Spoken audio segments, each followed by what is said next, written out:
All right. Good afternoon. Thank y'all for everybody. Thank you for bearing with us, trying to accommodate as many as we could. Just for those that may be listening outside, they're working on getting the monitors on the third floor to broadcast our committee hearing here today. So if you have signed up to speak and you are not in this room, we will call you and we will sound for you if you're standing out in the hall. Want to give everybody a chance to be heard. Now, a few ground rules. We've got a 2-hour limit from when we start. So what I'm going to do is I'm going to give everybody testifying about a minute.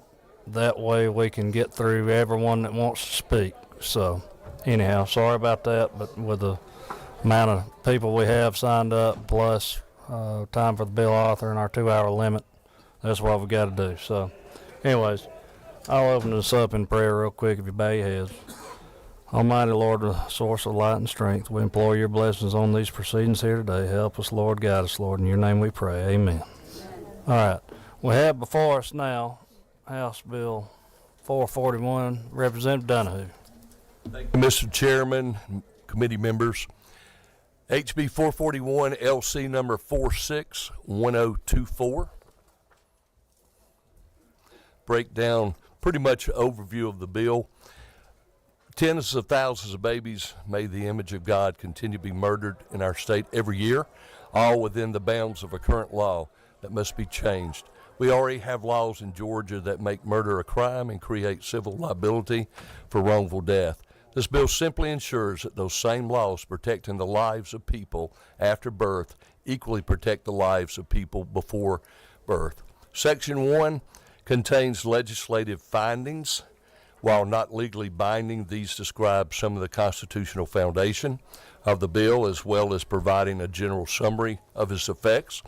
It may be worth reading these in full. Section 2 makes it clear that a mother forced into an abortion by a threat or violence against her would not be guilty of a crime. While the first paragraph appears to be deleted, it is just reworded. Legislative Council said that was the best way to do it in order to split it into 2 paragraphs. Section 3, this is the name of the bill, the Georgia Prenatal Equal Protection Act. Section B, this is the heart of the bill. Georgia already has a law against homicide, which makes it illegal to willfully cause the death of a human being. This cause makes it protect all human beings, whether born yet or not. The effect of this simple amendment also makes it illegal to encourage or pressure a mother to abort. When we're looking at subsection C, the party to crime under OCGA 16220, subsection C, this makes clear that all existing due process protection of those accused of homicide of a born person would also apply to the accused of homicide of an unborn person as such. A person is presumed innocent until the state proves beyond a reasonable doubt that the person is guilty. Mistake to fact defense, a person who misunderstands a material fact of what they are doing is not guilty if such negates the existence of mental state required by the offense.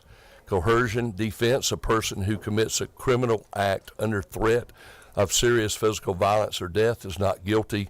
Law of parties, everyone willfully involved with the homicide can be prosecuted, including an abortionist and anyone who pressures the mother into the abortion. Immunities, for example, prosecutors could grant immunity to mothers to testify against the abortionist or other clemencies. The parole board can exercise exclusive clemency for commute, reduce the sentence of a complete pardon a person even if the person has been lawfully convicted and sentenced to Georgia Constitution Article 4, 2, Para 2. Section Life of the Mother Cause. The bill does not apply to the intentional injury of death of an unborn child. When resulting from the undertaking of procedure to save the life of a mother when accomplished by reasonable steps, if available to save the life of her unborn child. The bill does not apply to a spontaneous miscarriage. Section E, this gives the state attorney general concurrent jurisdiction to prosecute in the event local prosecutors refuse to enforce the law. There is precedent for the Georgia under the human trafficking law, and that is 16546H. Subsection F, the bill does not repeal existing laws regulating abortion. This clause just ensures that if there is any confusion, the bill prevails. Mr. Chairman, subject G, this makes it extremely clear that the bill is not for and cannot be used to retroactively prosecute people for abortions that took place in the past before the bill goes into effect. Section 4 and 5, these sections remove language allowing for abortion from assault and battery. The difference between assault and battery is that assault is a threat of an attempted harm of another person, and battery involves actual physical contact. Section 6, this is part of the bill, provides for equal protection of the civil wrongful death law, moving the lines of protection from heartbeat to fertilization. Section 7, as you know, but for the benefit of everyone else, this is a standard section in every Georgia bill, does not actually remove existing laws from the book. It simply means that the bill supersedes any existing law that are in different conflict with. One of the things, Mr. Chairman, if you'll allow me, the personhood of sanctity of human life. Just to give you a couple of lines within what I have here. Whereas, as the Bible affirms, the personhood, sanctity, dignity, and value of every human being from the moment of our individual creation, as evidenced by the fact that we are created in the image of God, or known by God while we're being formed in the womb. Genesis 1:26-27, James 3:9, Jeremiah 1:5, Luke 1:13.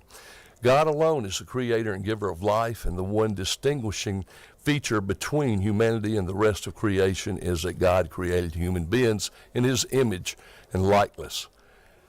With that, members of the human family originate, unfortunately, from the laws of nature, and nature, God who created human life in his image and protected it with the commandment, "Thou shalt not kill." All innocent human life must be respected and protected regardless of race, sex, age, condition of dependency, regardless of manner of conception or creation, and all persons are equal in measurable worth. And that's the start of the bill, and basically just a few comments on top of that, sir. Okay. And this is Bradley Pierce, the author of the bill, Mr. Chairman, Okay. and members of the committee. And Bradley is here with me as an attorney that understands a lot of the questions that when they're asked a certain way, I'd love him to do as we do in many committees, to have the opportunity to respond. Okay, we'll make a determination. You'll get questions from members of the committee. If it's legal in nature, then, we'll let you chime in. Where are you from, sir? I'm from Texas. Okay, all right. Sounds good. Number 5, is that Representative Kendrick? Thank you, Mr. Chair. Can you hear me? Is the mic on? Okay. So I have a few questions. The first one, how many, am I limited by how many I can ask? I mean, just keep in mind, we got a 2-hour limit, and we got a lot of people signed up for and against this Okay, bill. So thank just you. remember that, members of the committee. All right, thank you. I'll try to narrow this down. The first question is on line 16 that talks about life and liberty.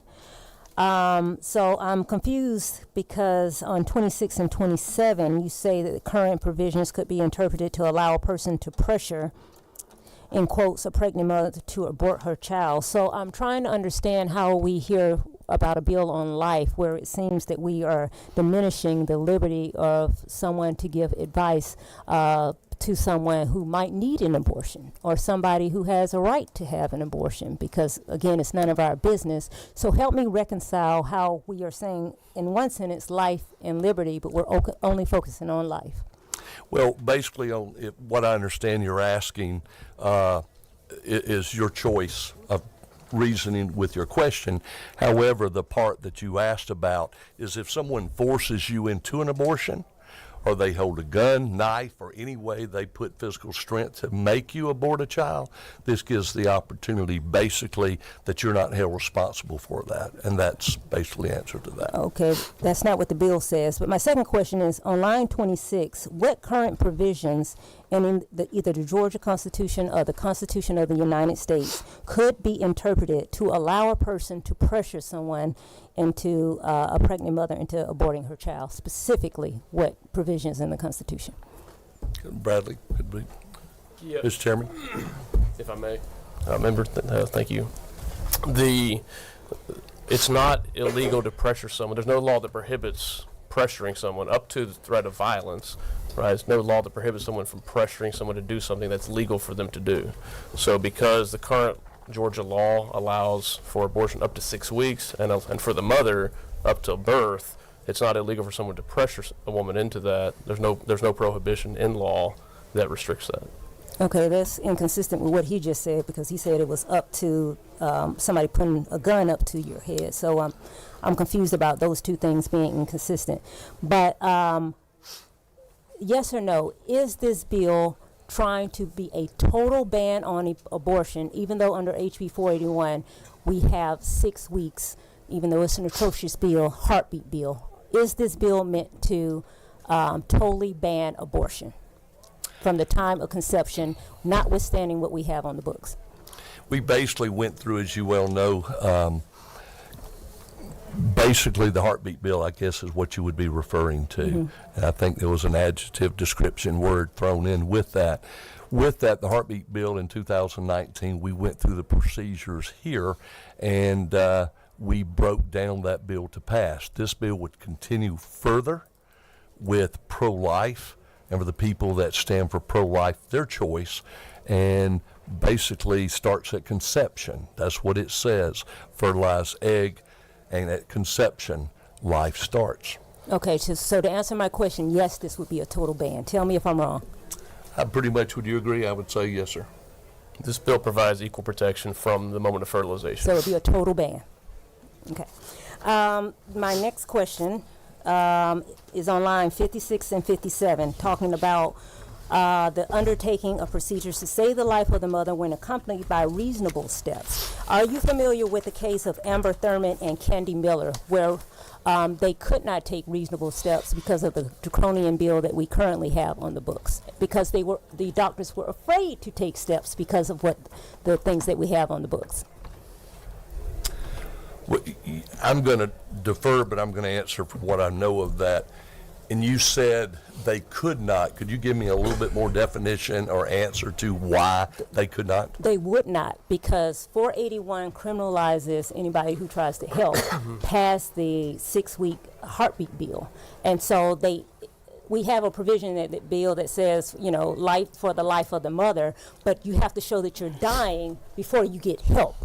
And so they were dying before they got help, and so they died. And what other circumstances, if I may ask, happened? I mean, are we getting the whole bill. story? I'm not trying to limit no, women's. but you said this is where you're coming from, your evidence. I have not read anything about that. So in all fairness, you're putting something out there that you didn't provide me with the language to read. I didn't write the bill. And you wrote no, the bill. I wrote the bill. You asked the question. But with that, I'll let Pierce, if you want to answer that a little bit more with her. Yeah, no, I'm familiar with what you're talking about.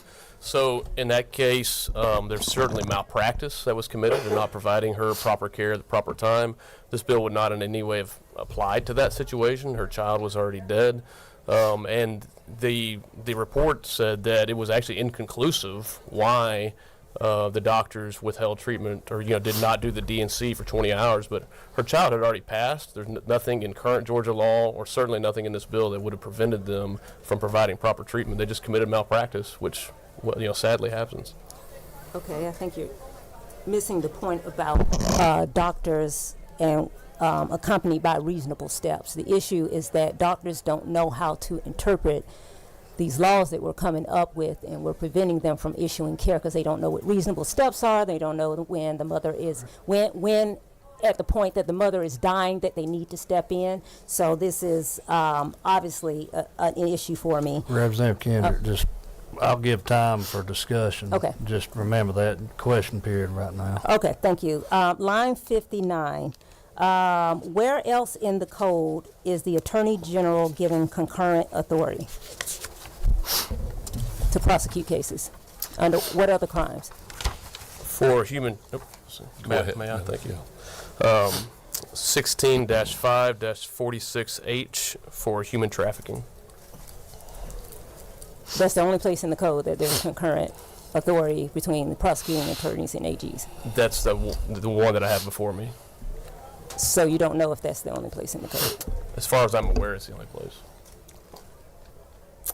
And where else in the code does the Attorney General have the authority to employ peace officers for these crimes? If I may. The language here is taken almost verbatim from 16-5-46H.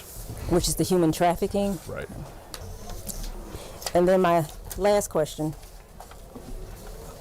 hopefully, is lines 79 through 85. And lines 96 through 102.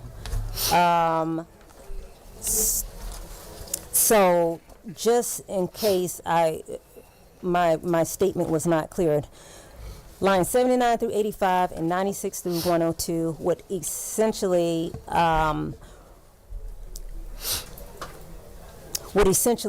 take our 6-week ban that we have now and institute a total abortion ban starting at fertilization by taking out lines 79 through 85 and 96 through 102.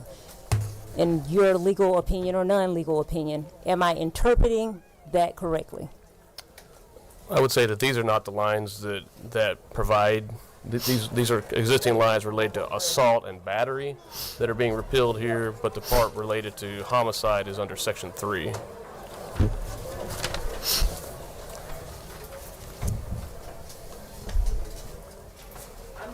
Section 4.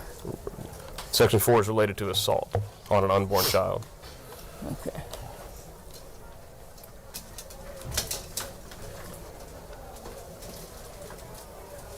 Okay.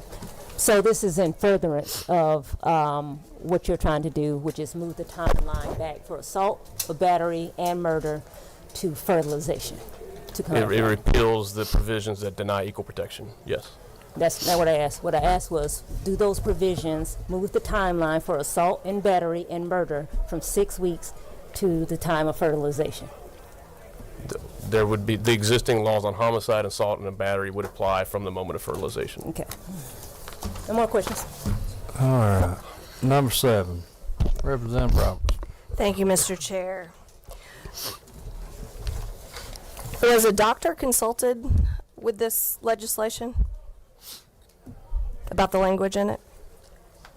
We have a doctor that will speak here if allowed here in a little bit That wasn't my question. Were they consulted on the language? on the bill. Many doctors have reviewed this language. Okay, Yes. and so you do, isn't it true that no one can know when an egg has actually been fertilized? There's no way to physically know that the moment it's fertilized, correct?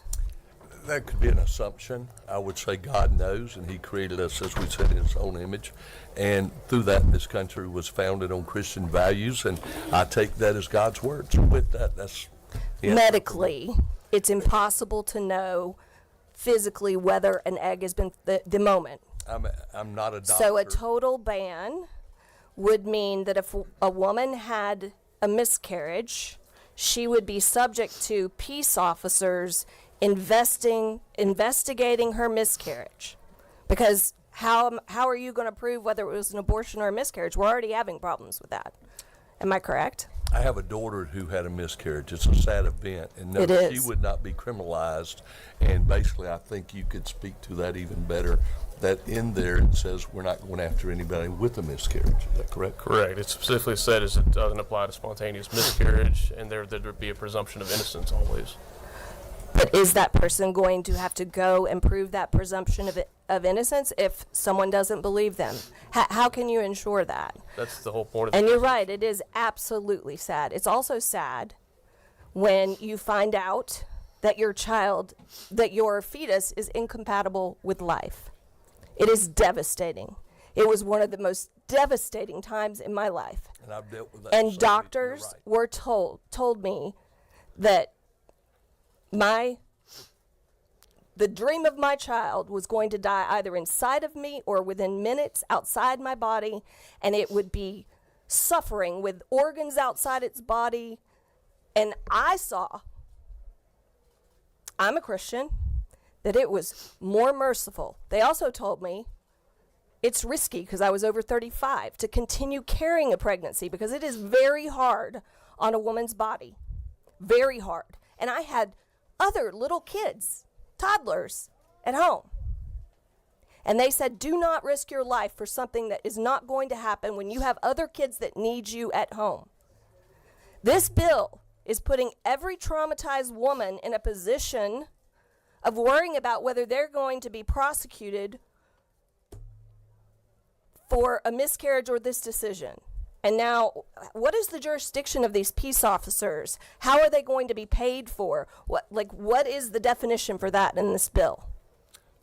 Basically, I can't tell you the answer. We have peace officers already.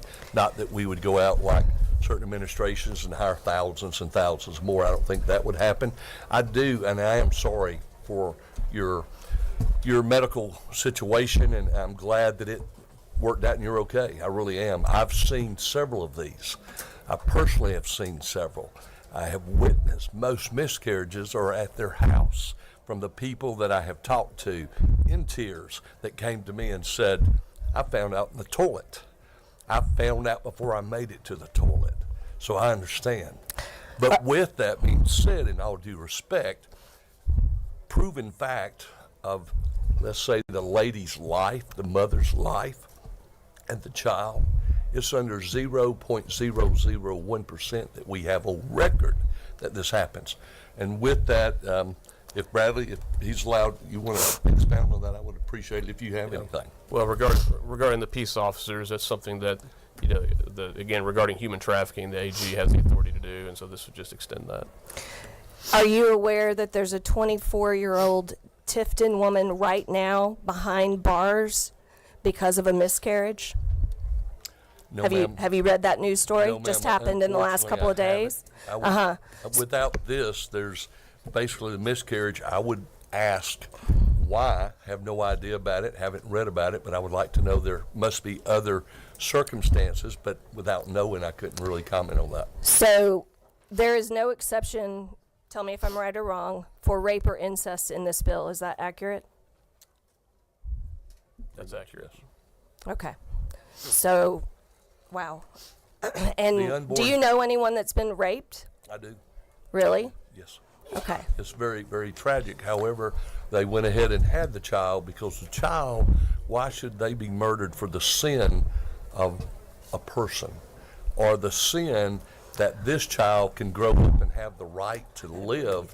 And that's basically the way I looked at it. And the people that, 2 ladies I know that were raped, they had their children, and they have 3 other children, one of them and 2 the other. And with that, the whole concept was this child knows no different. They're loved and they're alive, and that is. Do you understand that those women will now be forced to co-parent No, with this their hap- rapist?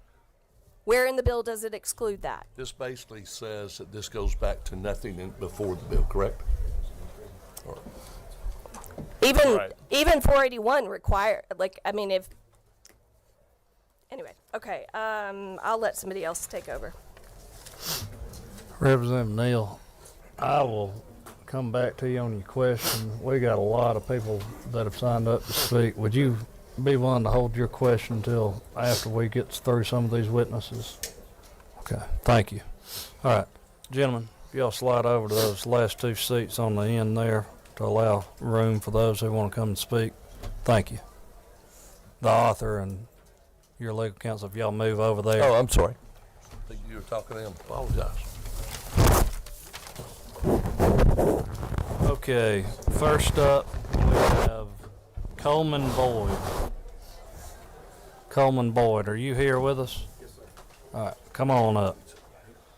And remember the time limits imposed. I'll give you a minute just due to the very volume that we have of speakers here today. Yeah. Come on down. And if you don't mind, introduce yourself. Tell us Yes, sir. where you're from and if you're with an organization. I will. I won't count that towards your time. Thank you. Give me 1 second. I'm sorry. Got my hands full here. I want to bring my sweet daughter up here to introduce her today, too. Good morning, Chairman Smith and distinguished members of the committee. Thank you for allowing me to briefly speak to you today. My name is Coleman Boyd. I come before you today as an ER physician and as a father of 13 children, 9 natural and 4 adopted. I've been practicing medicine for nearly 25 years. From my earliest studies of embryology, we learned that when a sperm and cell come together, it forms a one-cell zygote. Where are you from, sir? Bolton, Mississippi. I apologize. In that instant, a human person is formed and contains every possibility of his or her future. I also took the Hippocratic Oath. I don't think they take it much anymore, but I took it. And in that, I gave an oath to do no harm, first do no harm. And also I gave an oath to not give a plenary to any woman to cause an abortion. That was the same oath that had been taken since 500 BC. In my obstetrics training, I learned that I'm always caring for 2 patients, the mother and the baby. This practice continues to this day in my practice in the emergency room. It's quite simple from a medical perspective. An elective abortion takes the life of an innocent human being, whether it occurs 2 days after fertilization or 6 weeks after fertilization or at 40 weeks as the child is being born.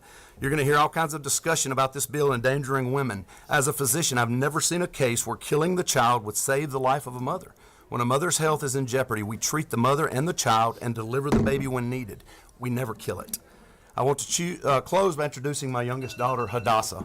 She is the product of rape. Her 13-year-old mother was raped, and she came and lived with us, and she gave birth, and she was blessed to give this child life, and now she's the delight of her soul. She's the exception that everybody points to.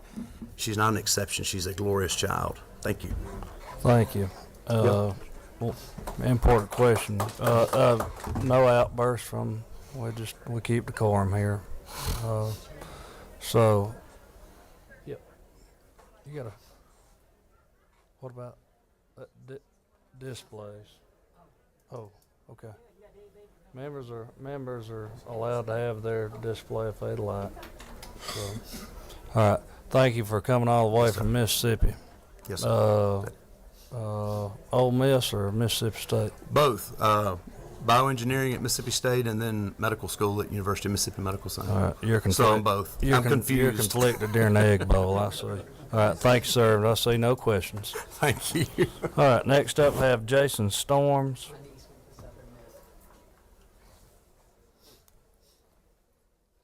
If you'll introduce yourself, tell us where you're from. My name is Jason Storms. I run the National Director of a pro-life ministry, Operation Save America. Been 35 years in the pro-life fight, and I'm from Melbourne, Florida, as of 4 months ago. Go ahead. We engage in a lot of political work and have been involved in this fight for many years, knocking doors. We've knocked doors in Georgia in key districts, mobilizing churches and voters, and so this is an issue that's very dear to our heart. I have 11 children. I have 8 daughters. The last thing that I want to do is take away the rights of women. Abortion is the killing of an innocent human being. We have problems in the society with violence, crime, irresponsible parenting. Foster care systems are filled up. In fact, violence against women and children have soared in the post-Roe America. Abortion didn't solve the problems of irresponsibility, violence, unwanted children. Abortion has perpetuated those problems. You cannot cure violence and irresponsibility with more acts of violence and irresponsibility, and abortion is an act of violence and irresponsibility. Mothers and fathers have a duty to protect their children. You're going to hear testimonies today from a lot of women who are going to come in here and say that this is a fundamental right that they have to essentially terminate their pregnancy, kill their child. Every single one of those women, they're going to get up and say that, including this lovely lady here. They had a mother that protected them. Your a mother that time's sacrificed expired. for Hold them. on just a second. Oh, I'll I'm give sorry. you a chance to Is that what the little conclude. jingle was? I'm sorry. I'll give you a chance to conclude. Yes, but sir. Go ahead and wrap it up. My encouragement to you all would be to recognize that this is the most important issue facing our society today. It cuts to the very heart of who we are as a people. Do we really believe in the fundamental right to life? And do we believe that moms and dads have a duty to protect their children? That is the glue of a healthy society, that we recognize we're all made in God's image and life has to be protected. So I would encourage you all to display courage. You can move public opinion. Don't follow public opinion. You can move, you can persuade the culture. You have the ability to articulate this issue persuasively and to move public opinion to follow and support this. We have to protect these innocent children. Thank you, in our Mr. culture. Storms. Appreciate you. Thank Be you so careful much, on sir. the way Bless back you. to Florida. Thank you, sir. Bless you. And go Dogs. Massey, is that Gordon? Is there First Sergeant, could you see if there's a Massey Gordon? Massey Gordon outside. First name Massey, I think it's Gordon. Holler real loud, that's if anybody named Massey, M-A-S-S-E-Y, Gordon. Sound up to speak.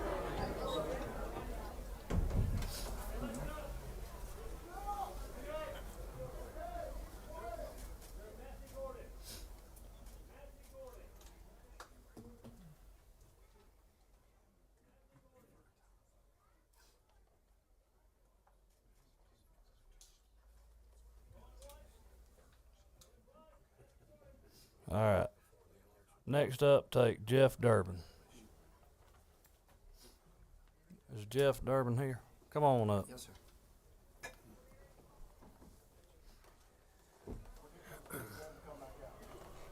Go ahead. Thank you, Honorable Representatives. My name is Pastor Jeff Durbin with End Abortion Now. It's an honor to speak to you today. Where are you from? Oh, Arizona, Phoenix, Okay. Arizona. Very simply, brothers and sisters, representatives, this bill says what is unassailable. What's in the womb is human from fertilization. That is a biblical fact, an unassailable biological fact. And all this bill does is it says what we say we believe as people who believe in life at fertilization, that what's in the womb deserves equal protection. This bill simply says this: every human being in Georgia from the moment of fertilization deserves to be equally protected. That's the simplicity of the bill. The problem we're seeing right now is the same problem we've seen in history. We did this in the past to our black brothers and sisters. We drew a circle around one group of people and said that, I know it's technically human, but it's not really a human, it's a black person, and so we can oppress them. And it wasn't until abolitionists stood up, Christians stood up and said, equal protection for my black brothers and sisters.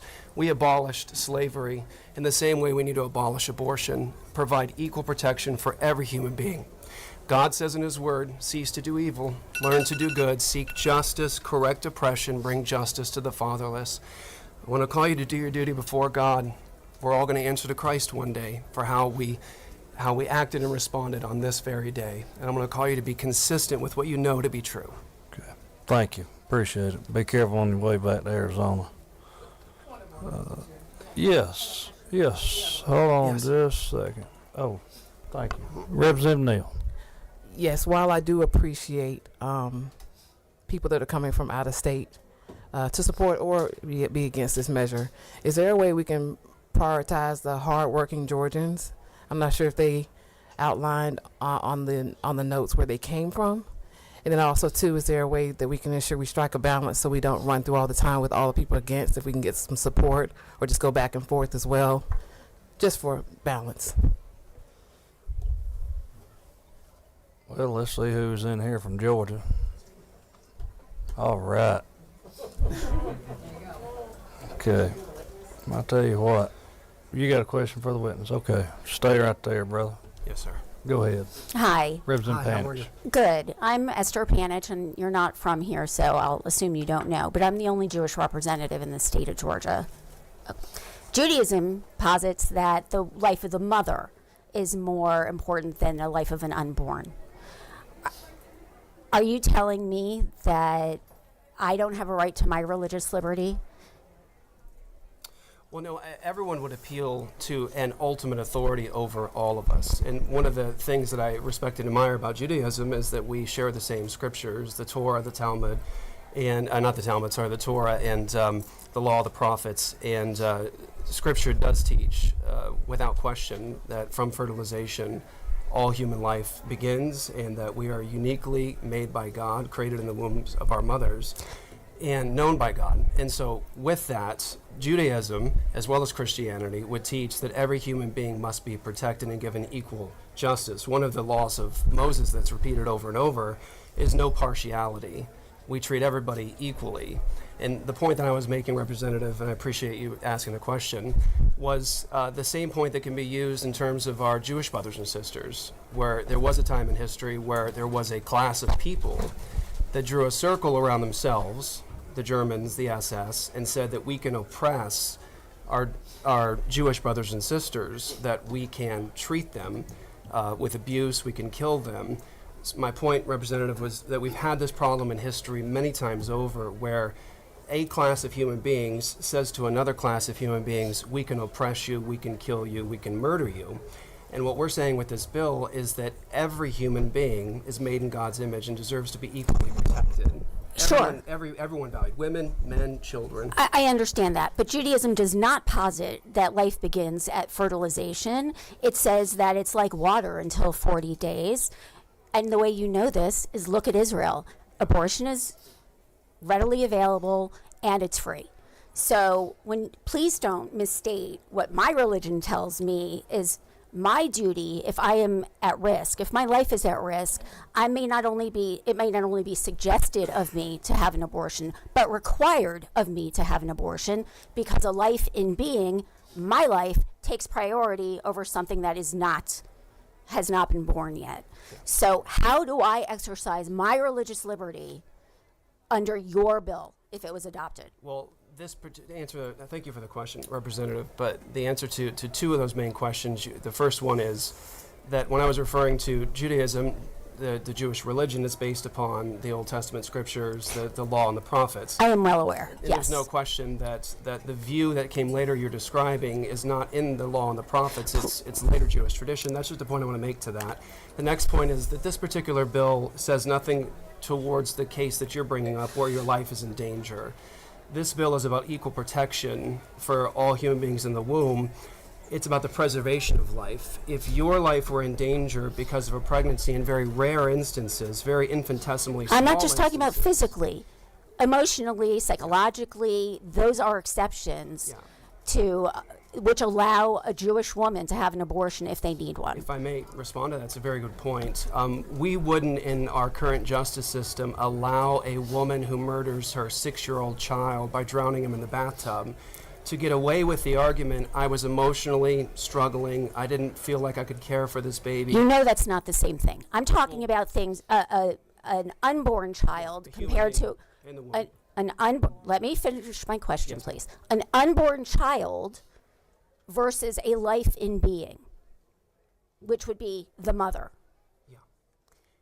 So under your bill, could I exercise my religious liberty if I felt, along in consultation with my rabbi, that I needed an abortion, and my doctor, that I needed an abortion for survival, whether that's physical survival or mental survival?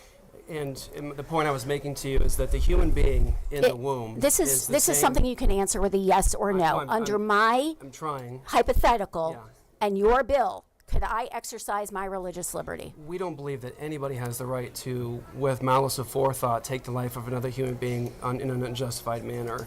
So equal protection for all humans means that nobody can say to another human being, I'm going to take your life with malice of forethought in an unjustified manner. Okay, so your answer is no. I can't, if I believe that You can't kill your baby, no. Okay. So Jews and other religions who don't believe in your version of when life starts are screwed under your bill, Well, right? all biological science teaches that life begins at fertilization. That's an unassailable, indisputable fact. It's incontrovertible. It's a biological fact.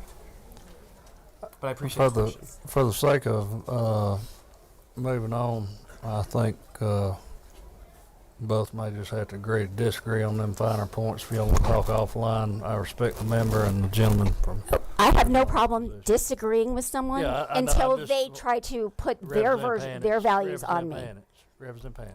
Yes, What I'm Mr. saying Chairman. is, I don't think there's going to be consensus between I you agree. and the gentleman on this. So if you don't mind, we'll move on. Thank you for the question, Representative. Number 5, Representative. Thank you.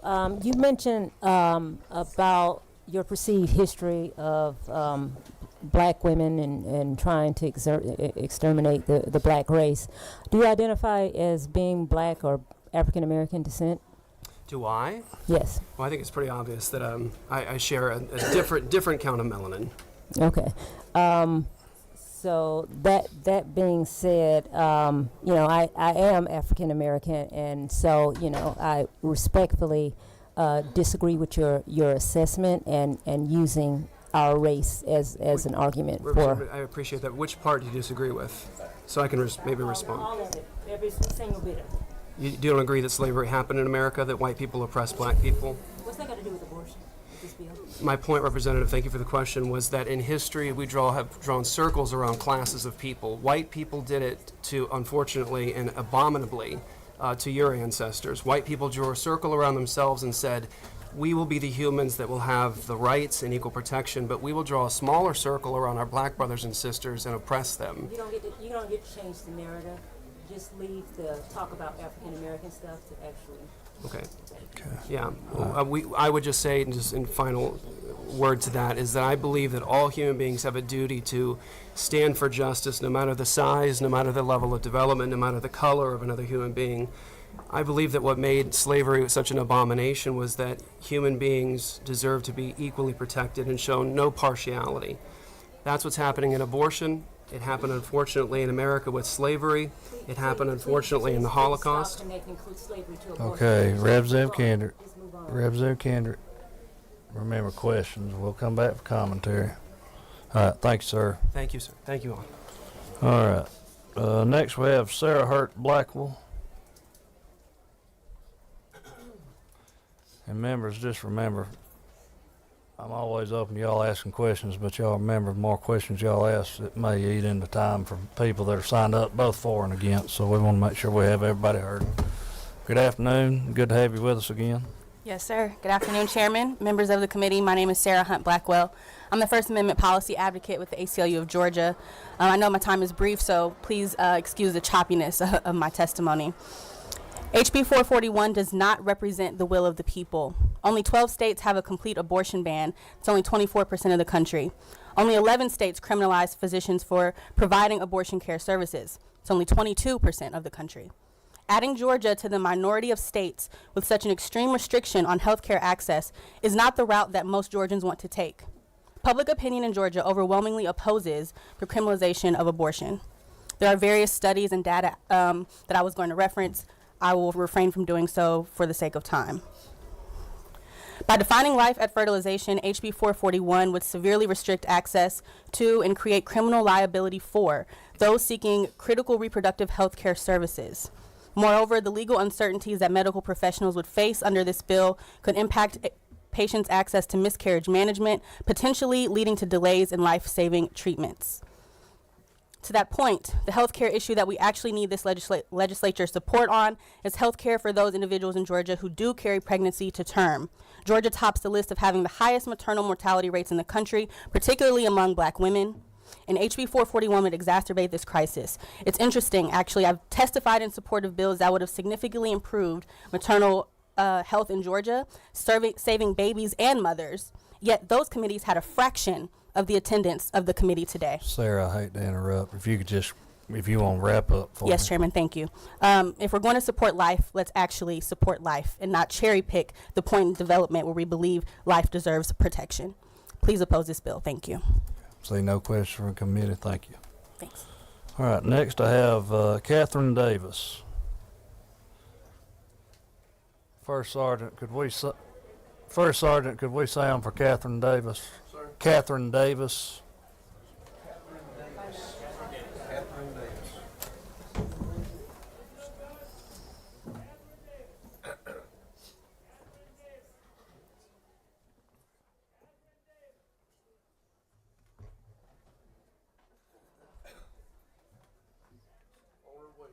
Okay.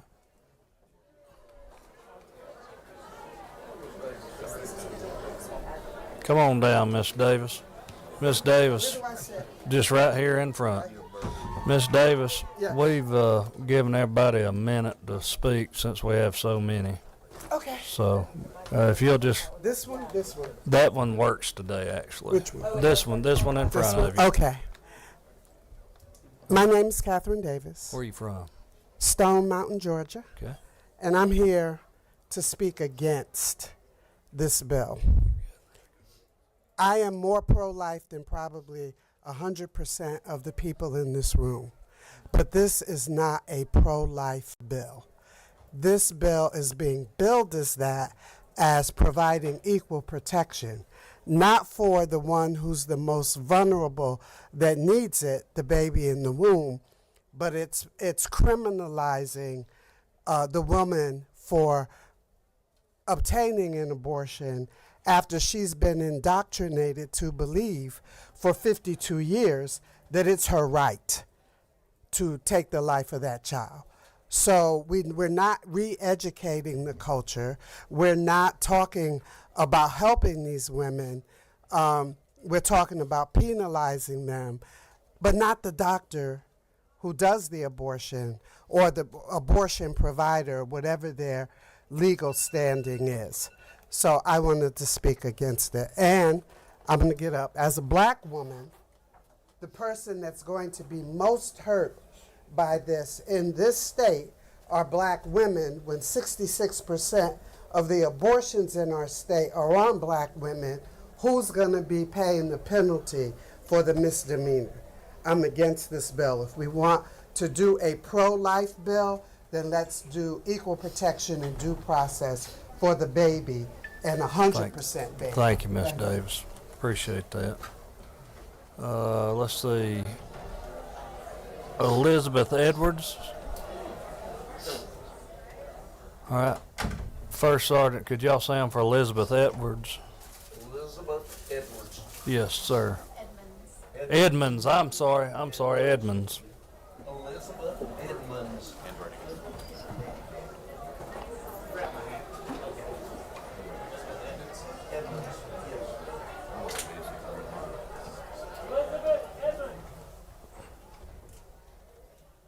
Coming in. That chair right there in the middle. Come on in, Miss Edmonds. If you'll just introduce yourself and tell us where you're from.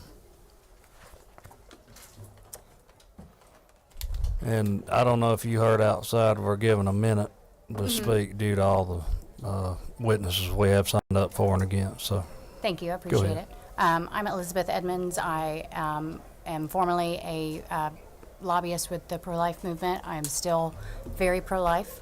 I'm here today in opposition of this bill. When I was 15, I was raped by a boy I went to high school with. I was pressured by him, by his parents, by everyone in my life to get an abortion. When I decided not to get an abortion because of care I received at a pregnancy crisis center, my mother looked at me and she said, "Okay, well, I'm going home. Where are you going?" I chose life for my daughter and adoption. I got to meet her when she was 18 years old. She's now in college at Toccoa Falls. She is a delight in my life. I'm here in opposition specifically because of the coercion language. There are a lot of issues with this bill, but specifically with the coercion, it would be very difficult to prove. The man who raped me is not going to go before a judge and admit to what he did. He is not going to admit that he tried to convince me to get an abortion to cover up his crime. His parents, his father who's a firefighter, his mother who is a special needs teacher, they are not going to go before a judge and admit that they tried to pressure me into an abortion to cover up their son's crime. This is a bad bill. It's bad for women. Thank you. Thank you, Elizabeth. You've got a question over to your right. Representative Holly. Thank you, Mr. Chairman. Thank you for allowing us to hear your story, even though it is, it's probably in a very vulnerable position. I wanted to know from your perspective, having been a survivor of incidents of rape, do you feel that if this bill passes, would you feel, had this bill actually been in effect at the time that you were taken advantage of, do you feel that it would have been doubly invasive for you to be prodded or for an investigation to continue into whether or not the conception of your child was something of your desire? Absolutely. I think it would have added a lot to that trauma that it's been 21 years and I'm still, sometimes something will happen and I'm like, wow, I haven't dealt with that. Another thing that I would love to share is that the group that is behind the drafting of this bill, AHA, Abolish Human Abortion, more than 50 of them attacked me a few years ago, verbally, not. They came after me and told me that I needed to repent of the sin of placing my daughter for adoption. They told me I had rejected God's plan for my family and motherhood. This is not a group that is pro-life. They are anti-abortion. They are anti-adoption, and they are not here to help women. I have also heard from at least 3 executive directors of pregnancy crisis centers here in Georgia who have told me that they are committed. They will resign and close down their centers that offer free services to women if this bill passes and they are required to report women who come into their centers. It has resources that just thousands of women across this state need. My last question, and I'll be very brief. Do you believe, I guess, because as a survivor of rape and having to go with rape victims and these sessions to build yourself back up, do you, in your opinion, do you believe that this is a commonplace feeling among mothers who have unfortunately given birth after incidents of rape, that they too might feel too much under the microscope, have bill like this sees the light of day? This is just really bad legislation. Whether a woman has been sexually assaulted or is pregnant and facing a crisis, this is not compassion. This is not how Jesus would love us. This is not a representation of the pro-life movement. Thank you, Ms. Evans. Appreciate it. All right. Next, I have Megan Hill. Is Megan Hill with us?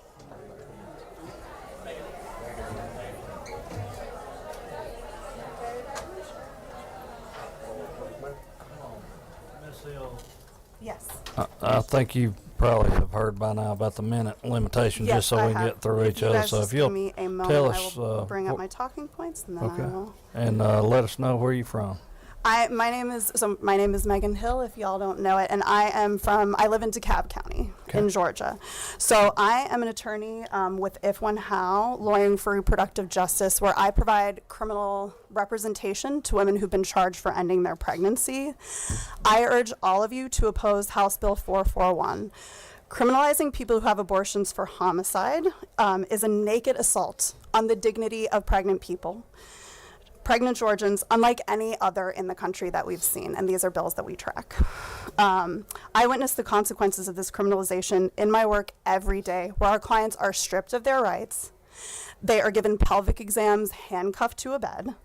This also disproportionately affects Black women and Latina immigrants, and overwhelmingly poor people or people living with domestic violence. Sometimes people have to self-manage their abortions because they are unable to access care where they live. That's an issue that happens here. Other times, they have lost a very wanted pregnancy and they end up investigated for that pregnancy, which is something we really do not need to be happening here in Georgia. I'll give you a chance to wrap up real short. Yes. So thank you, Senators. I urge that for every pregnant person in Georgia and for women's health generally, that you oppose this bill. Thank you. Representatives. Representatives. Okay. I apologize. Right. Representatives. No problem. No Thanks, problem. Thanks, All right. Thank you. Wes Fuller. I know where you're from, but You know where you'll tell members of the committee where you're from. I will. Can you give me a couple extra minutes, boss? Tell you where you're from. All right, yeah, I'm Pastor Wes Fuller, County Line Church, Hampton, Georgia. And also the founder of Operation Gospel, is working to end child sacrifice here in the state of Georgia. I'm just here to tell each and every committee member today something they already know. There's a God in heaven that created the heavens and the earth. And it is unassailable that life begins at the moment of fertilization, scientifically and most importantly, biblically. God's word tells us explicitly that we shall not murder. I seriously doubt if I ask any committee member here to support legislation that would prohibit the murder of a 1, 2, or 3-year-old child, that you would not vote yes for it immediately. It would be bipartisan and it would be unanimous, and we know it would be. But here today, it is easier for you.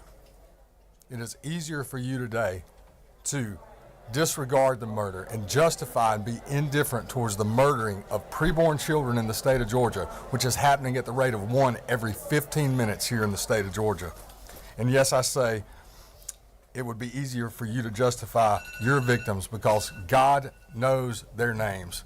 He knows their names because he formed them in the mother's wombs. And I say your victims because if you oppose this righteous legislation that we are presenting here today, House Bill 441, then the blood of the innocent slain in the coming year will cry out from heaven against you, and you will stand guilty before God. Brother Fuller, you minutes up. I'll give you a chance to conclude.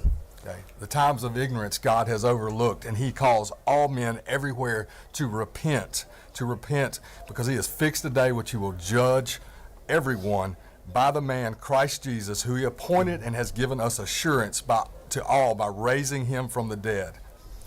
God's word says, to him who knows the right thing to do and does not do it, to him it is sin. Mr. Chairman, committee members, I implore you all today to do the right thing, to bow the knee to King Jesus, and let's end this Holocaust on our preborn neighbors today by supporting House Bill 441. Thank you, Brother Fuller.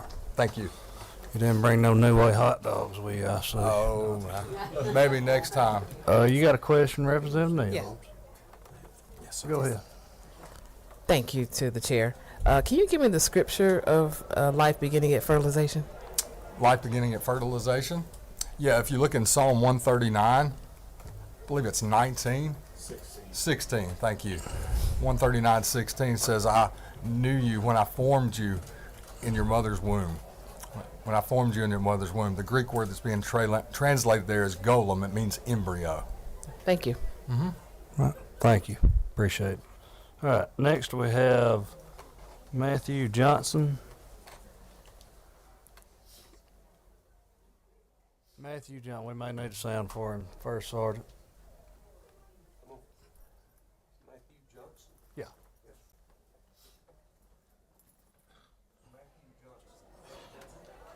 Johnson or Judson? Johnson.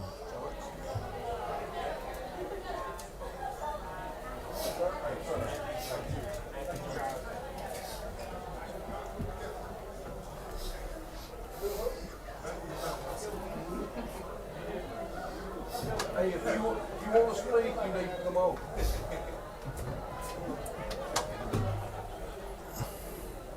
Afternoon, Miss Johnson. I'm sure you probably heard before a minute since we have so many people signed I grew up up to with two in testify. my house, so you know. All right. Go ahead. We got you a minute to go. Tell us where you're from. Yes, my name is Matthew Johnson. I live in Atlanta, Georgia. Go ahead. Yeah. The first thing that I think that we should note is that there is a biblical precedent, since that has been an issue today, of a fetus not being counted as a whole human. And that is in Exodus 21, 22 through 25. But I would like to go on. There's a gentleman that I was speaking with earlier that was for this bill. And he was explaining how, his name was Jason, and he was explaining how when he was 18, he had an abortion with his partner at the time. And he says that that was wicked, and luckily he was able to turn his life around. My issue is that with this bill, somebody wouldn't be able to even turn their life around because they would be charged with murder. And I think this is completely unacceptable. And another thing that we should point out is, especially looking at this argument from the sovereignty of God or a religious perspective, we must have faith that God will, whoever God will to live in this world. And that same daughter Clara that Jason came with earlier would not be in existence today if things had played out when he was 18 the way that he explained. Okay. Thank you very much. Thank you. All right. Next, I have Nathaniel Darnell. Come on up.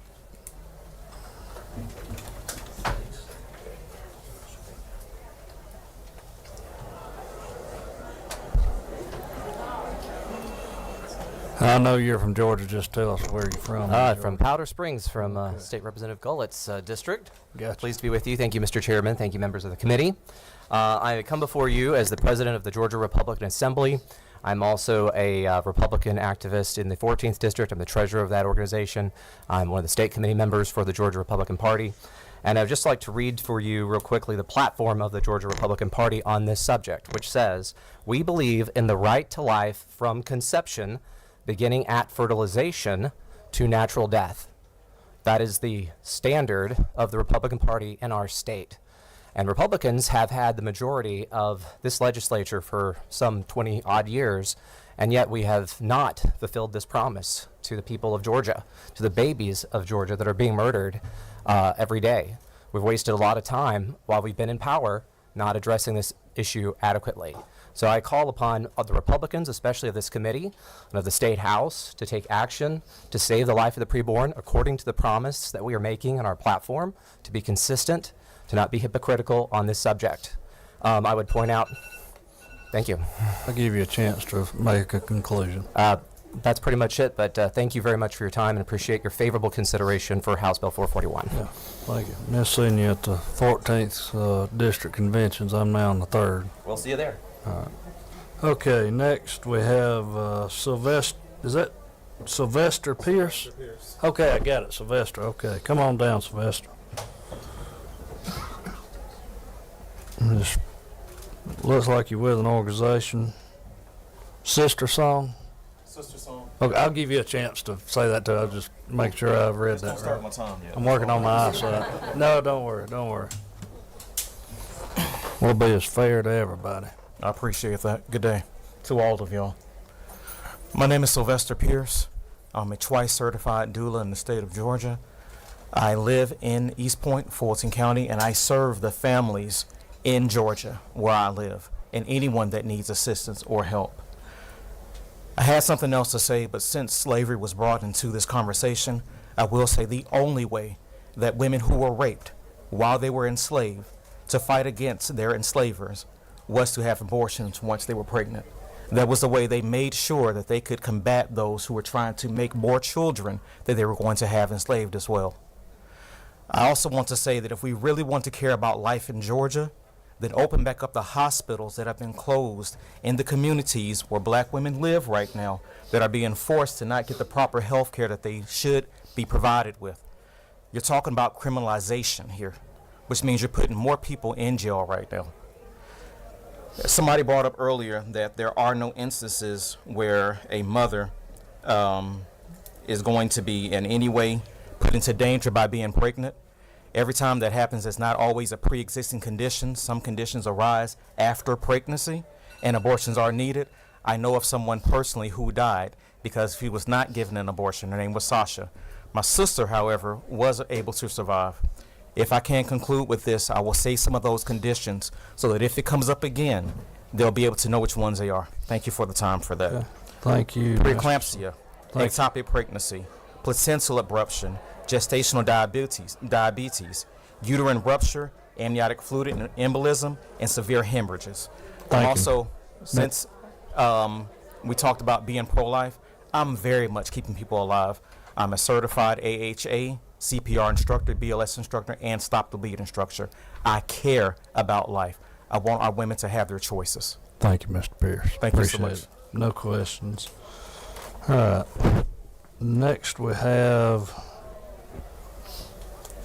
I can't make that out, so I'm going to have to come back to it. I'm sorry. We're going to have to write a little bit more legibly. All right. Bradley Pierce. Bradley, you want to come back up, or have you said as much? All right. I won't say anything about the Aggies then. Ricardo Davis. He was here. I'm here. Come on down, Mr. Davis. You're from Georgia, right? Yes, sir. If you'll just tell me what part of Georgia you from, Mr. Davis. I'll be glad to.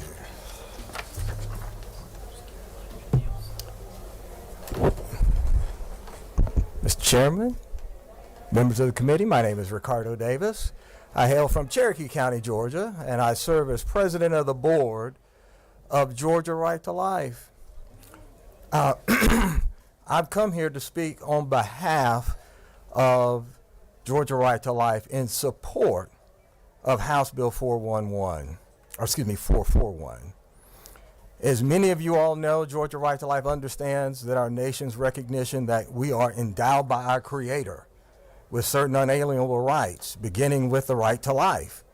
And that is not dependent upon the will of men, but rather the law of God, which says, and I quote, "You shall not murder," and again I quote, "Do unto others as you would have them do unto you." Now, each of you all who took an oath to swear to uphold our nation's Constitution and our state Constitution, and in the federal Constitution, in the 14th Amendment, it requires that no state shall, and I quote, "deprive any person of life, liberty, or property without due process of law, nor deny any person within its jurisdiction the equal protection of its laws." And this bill does advance that for the most vulnerable in our communities. And in particular, Mr. Davis, I'll give you a chance to conclude. okay, I'll just wrap it up with saying this. As has been brought up earlier, history bears witness as a nation that we've not always done this. It took generations of my ancestors here in the South. I grew up in Central Arkansas to overcome the evil of sinful partiality encoded in law to strip my parents and their ancestors of their constitutional rights. I am here representing hundreds of thousands of people here in the state of Georgia, saying that now is the time to right that wrong. Thank you, Mr. Davis. Good to have you with us. Thank you. And I have a copy of my comments for the committee. Okay, well, if you'll just leave those over there, we'll make sure each member gets a copy of them. Thank you. Thank you. All right, Mr. Paul Abbott. Mr. Paul Abbott. First Sergeant, could we sound for Paul Abbott? Paul Abbott. Paul Abbott.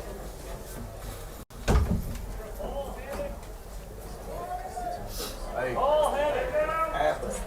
A-B-B-O-T. Paul Abbott.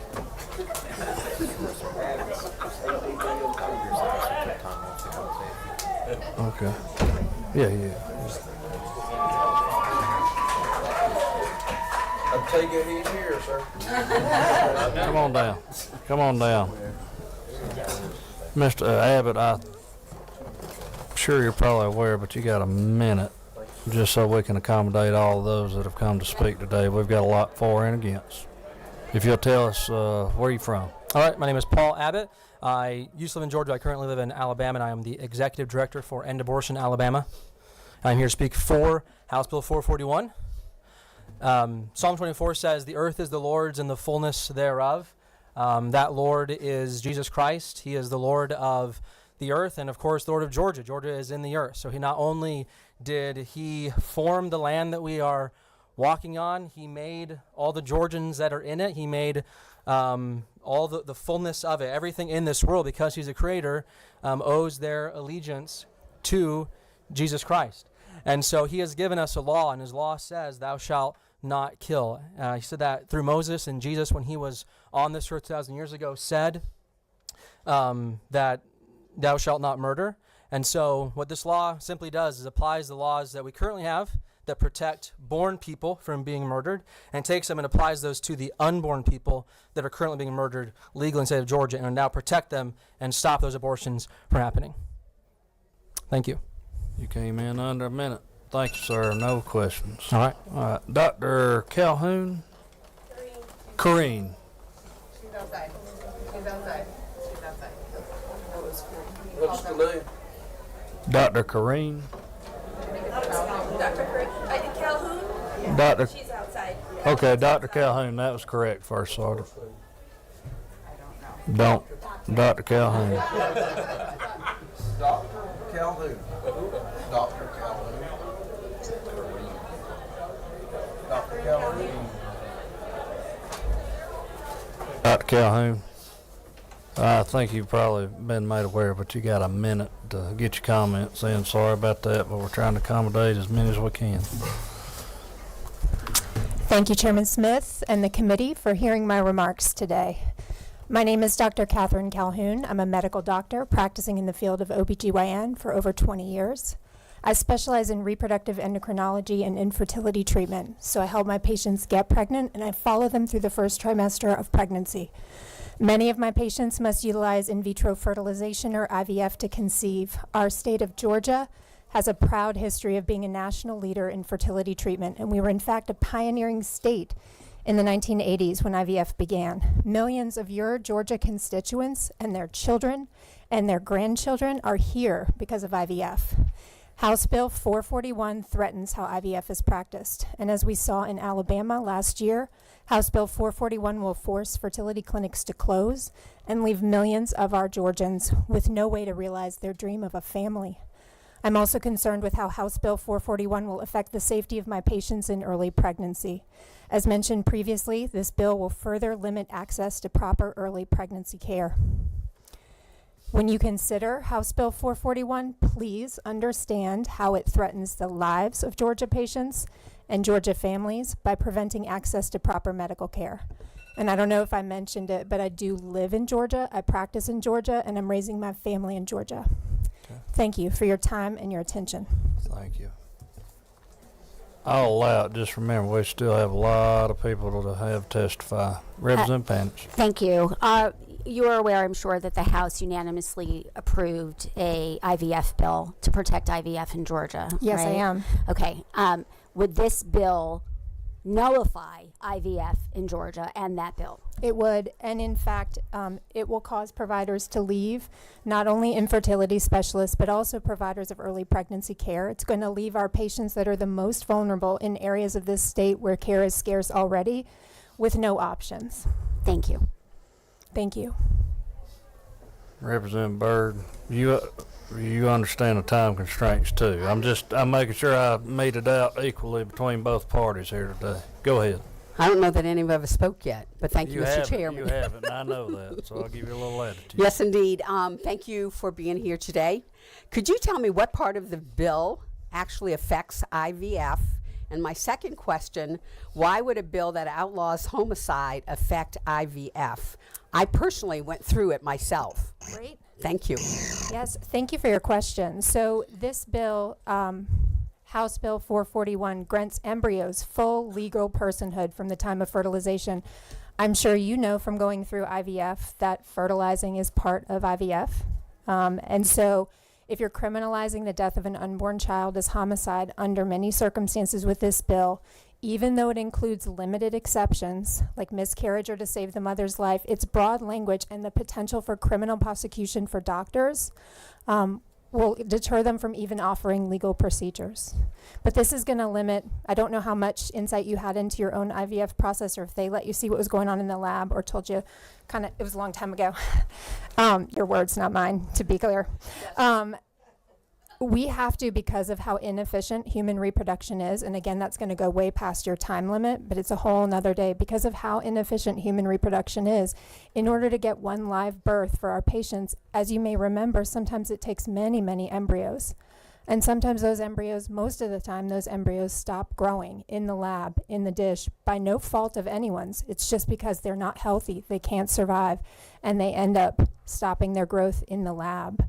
And so if our embryologists or our doctors or any of the providers in our clinic could be held criminally liable for the fact that an embryo didn't make it in a dish by no fault of their own, but just by biology or God's will or whatever you all want to believe about that, we wouldn't be able to practice. It wouldn't be possible for us to practice. The threat and the danger would be too real to ourselves and our own families to practice that in the state of Georgia. One follow-up, please. Mm-hmm. And so, do clinics commit homicide? I can't speak. I have no idea how to answer that question. It's so broad. Well, yes, it is. Certainly, certainly for me, it's fertilization. And so if you're growing inside a petri dish and you have an egg and a sperm and it start growing, that would become life. Is that not correct? Not always. Okay. As I said before, because of how inefficient we are as a human species, it takes many, many attempts for them to become life as, I don't know how we're going to define that, but to have a heartbeat in the state of Georgia. Thank you. Thank you for your questions. Thank you. No other questions. All right, Dr. Austin. Shermer, Austin Shermer. You want to let her know, Dr. Calhoun? Dr. Austin. Dr. Austin Sure. Sure.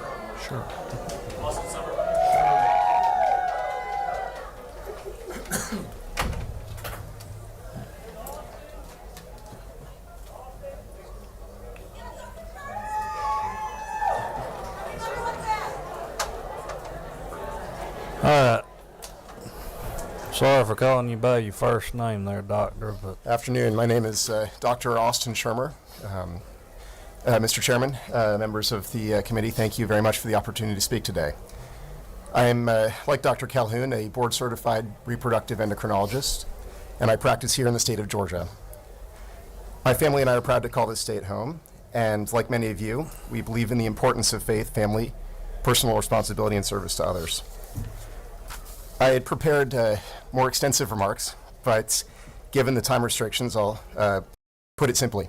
The bill under consideration, declaring that life begins at conception, while it may be rooted in strong personal conviction, Georgia already has laws in place.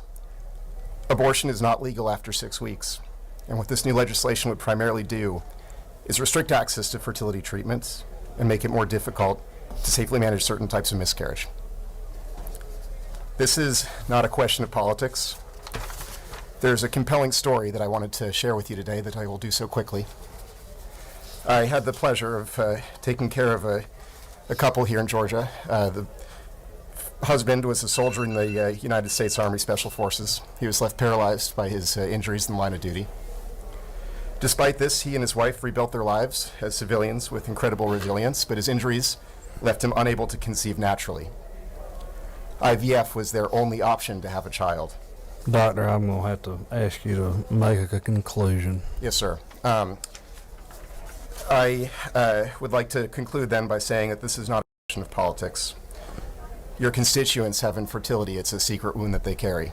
And by opposing this bill, we will make sure that they have access to the care that they need to build their families. Thank you. Thank you, Doctor. All right, next up we have Brian Gunner. If you'll introduce yourself, if you're with the organization, where are you from? Thank you, Mr. Chair. Brian Gunter. I am the pastor of First Baptist Church in Livingston, Louisiana. I'm here today because I brought such a bill, House Bill 813, in my state of Louisiana back in 2022. And that bill was opposed in my state. It was the same bill, very simple. Life begins at the moment of fertilization, and that is found in Psalm 139, verse 16. There it says, David says that in your days were written, every one of them, the days that were formed for me, when as yet there was none of them. And at the beginning of that verse, he says, your eyes saw me as and the Hebrew word is golem, embryo. God saw David as an embryo, and that was the first day of his life, according to Psalm 139, verse 16. Now, we who say we are pro-life, I certainly was a part of the pro-life movement for many years. We believe that life begins at fertilization. We're saying if you really believe it, put it into law. Because the reality is, ladies and gentlemen, that's a human in the womb.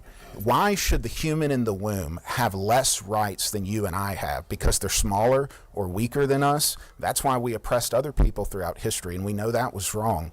The reality is, the question before you today is very simply this: should it be legal for a mother to murder a baby by abortion in her womb? My answer is no. Baby murder shouldn't be legal. I think it's extreme to argue that baby murder should ever be legal, and that's why you should pass HB 441. Well, all right, so you concluded. All right, thank you. All right, next we have Dr. Kotke. Kotke. Dr.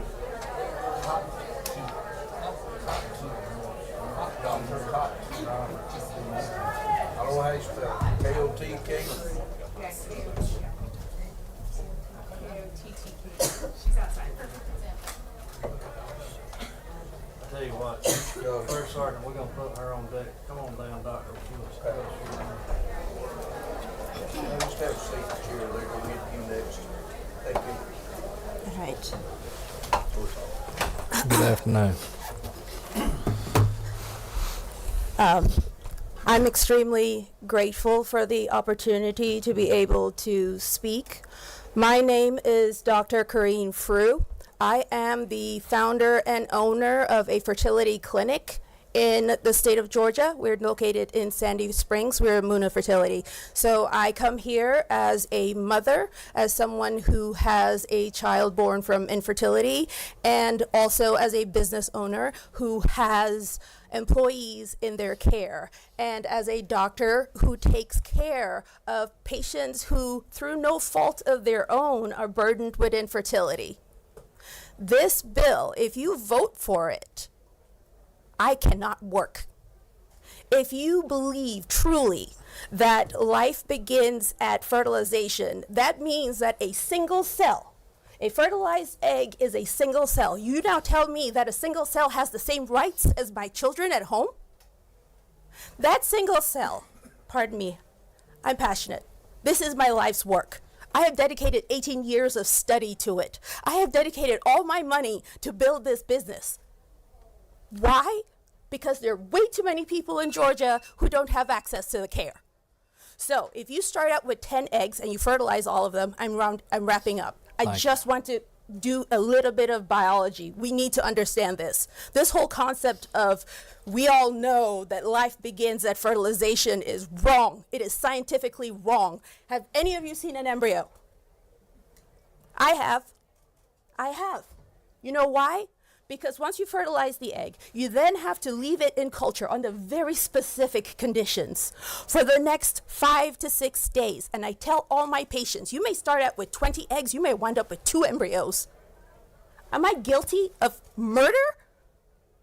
That makes me a serial killer. What? My whole life is doing God's work. He said, go forth and procreate.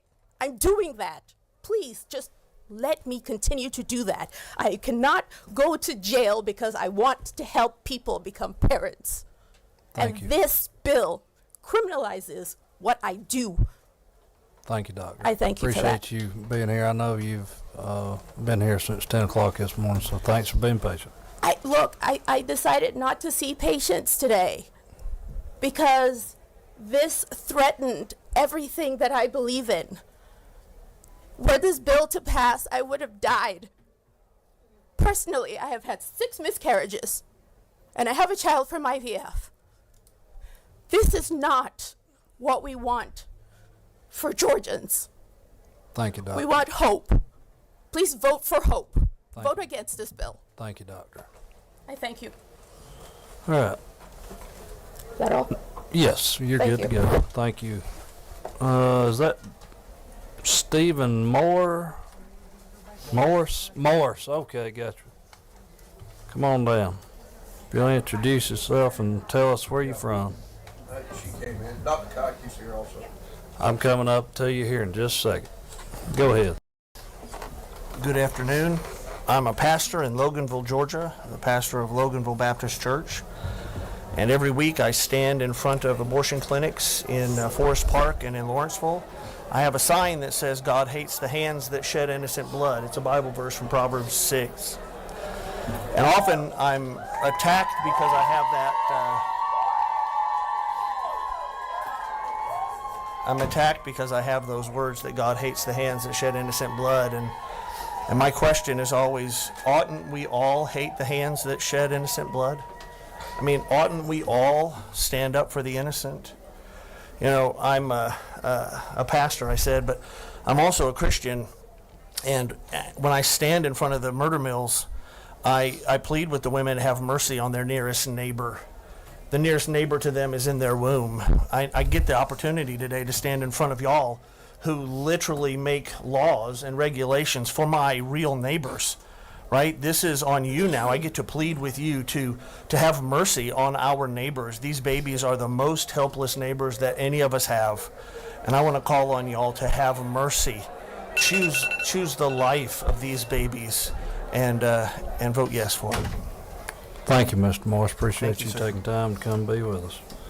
All right, next we have, is that Duke, Virginia? No, I'm sorry. Duke, Virginia be up on deck. Dr. Kotke. That wasn't on purpose, Dr. Kotke. Thank you. Go ahead. Okay.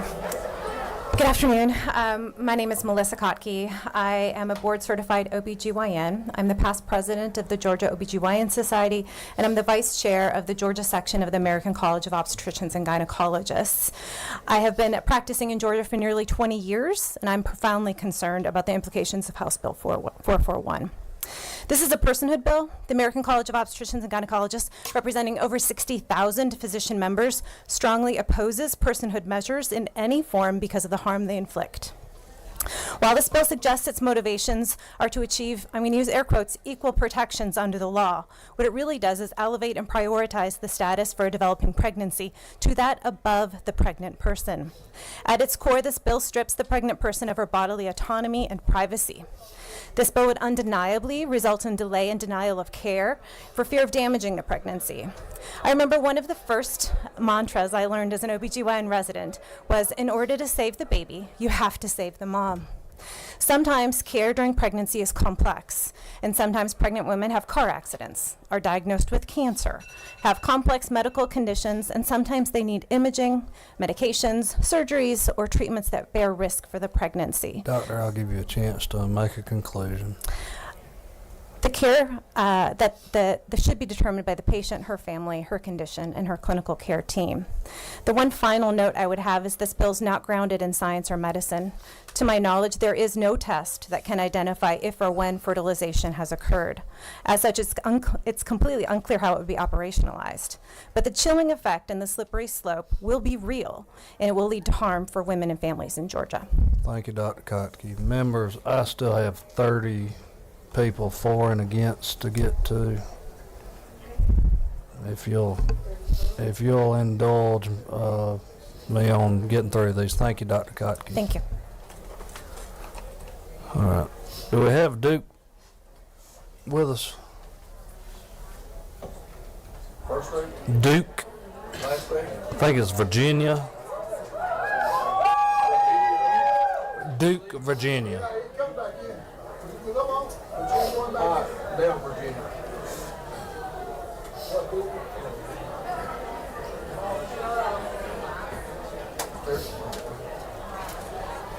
Come on down.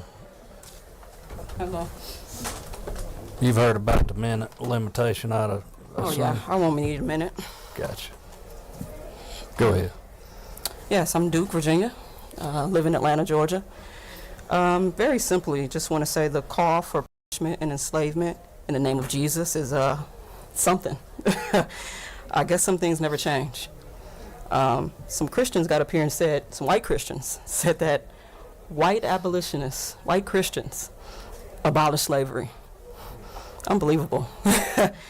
The doctor who was just in here is fighting to save lives, and folks are trying to turn her into a serial killer. There are serial killers lined in our halls right now, wearing blue. Those are serial killers, not doctors trying to save women's lives, save pregnant people's lives. So my statement is just the call for enslavement and punishment and calling that helping women. That's not it. There are a lot of ways to support women. There are a lot of ways to support children. Throwing them in jail, that's not a way. Thank you all. No questions, thank you. All right. Next we have Haiti Salas. Haiti Salas. Haiti, Haydees, Hattie. Last name? Salas, Salas. You're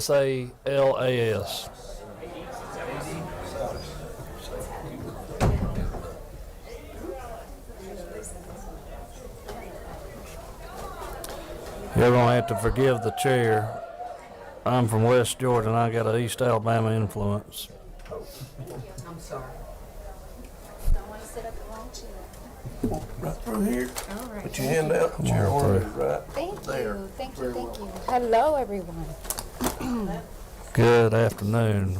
We got a minute. I apologize for butchering your name. Haiti Salas. Haiti. Yes. All right, go ahead. I'll give you a minute. All right, thank you. Just like everyone, take a nice deep breath with me and let it out. A lot of stuff has been said, and what I have to say has to be heard. My name is Haiti Salas. I am the founder of Comadres Group. I am a full spectrum doula and a mother of 4. I am here on behalf of many women, and more specifically for my own daughter. I have a set of twins that are 21 years old, and when I was pregnant with them, my daughter, I have a girl and a boy, my daughter Genesis was diagnosed with pulmonary tricuspid atresia. Her whole entire life, she's been told she could not have babies, she could not conceive babies, and if she did, she would die. Her whole entire life. She's 21. This bill puts her in danger for many, many, many reasons. She's already had to fight to survive inside the womb. And outside of the womb, she's had to go under 3 times for open heart surgery. Haiti, I'll give you a chance to make a conclusion. Thank you. This bill right here puts my daughter and any female who is born with any congenital heart disease at risk of being imprisoned. And our prison system is not equipped to have women with heart conditions give birth in them. So with this bill, you're going to open up a whole lot more can of worms. And we're going to need more funding to go towards those imprisoned women. Thank you. Thank you. All right. Next we have Virgil Walker. What a great name, Virgil. Thank you. I think that's a fantastic name, too. That's old school name that needs to be brought back. That will not count against your time. Go ahead. That's exactly right. And I'm from Georgia. Mr. Chairman, members of the committee, grateful to be here, grateful to be in front of you. I'm the Vice President of Ministry Relations at G3 Ministries and an abolitionist to abortion. I strongly support HB 411 because of equal protection under the law means equal protection for all, including the preborn. This bill does what justice demands. It removes loopholes that allow violence against unborn children, empowers the Attorney General to ensure statewide enforcement, and provides coercion defense for mothers under pressure. We've already given the state authority to act on human trafficking because evil doesn't stop at county lines. The same principle applies here. The unborn deserve more than lip service. They deserve full protection under the law. And as a Christian, I believe life begins at fertilization. As a citizen, I believe no one should be denied justice because of their size, stage, or silence. HB 441 is righteous, reasonable, and required, and I urge you to pass it. Thank you. Came in under a minute, no questions. Thank you very much. I think we got Dr. Lynn Goldman. Dr. Lynn Goldman.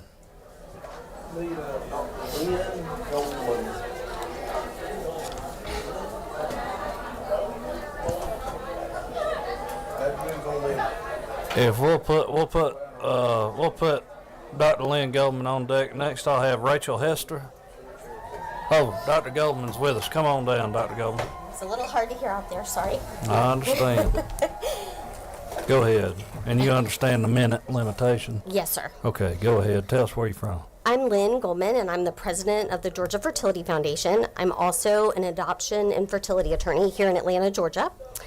And more importantly, I am the mother of twin 22-year-olds conceived through IVF. And I'm here to talk to you today about the unintended legal consequences of House Bill 441. House Bill 441 doesn't just touch one area of law. It impacts criminal, family, probate, health, and civil liability law. House Bill 441 will cause a floodgate of litigation and uncertainty in our law, where every case will be one of first impression and subject to litigation in trial and appellate courts. This bill would deny 1 in 6 Georgians the opportunity to access fertility care to build their family. Under this bill, pursuant to our Georgia family law, custody of embryos would be subject to relitigation at any time there's a change in circumstances. Fights between spouses over embryos would be never ending and overwhelming our court system. What happens if people stop paying storage fees and abandon their embryos? Do these embryos go in foster care? Does the state pay for foster care for these embryos? I'll give you a conclusion if you want to make it. As I've aimed to illustrate today, House Bill 441 would create confusion, conflict, and unintended consequences across nearly every area of our legal system. Again, 1 in 6 of your constituents would be denied access to fertility care to build their families. Thank you very much. Thank you. Next, we have Rachel Hester.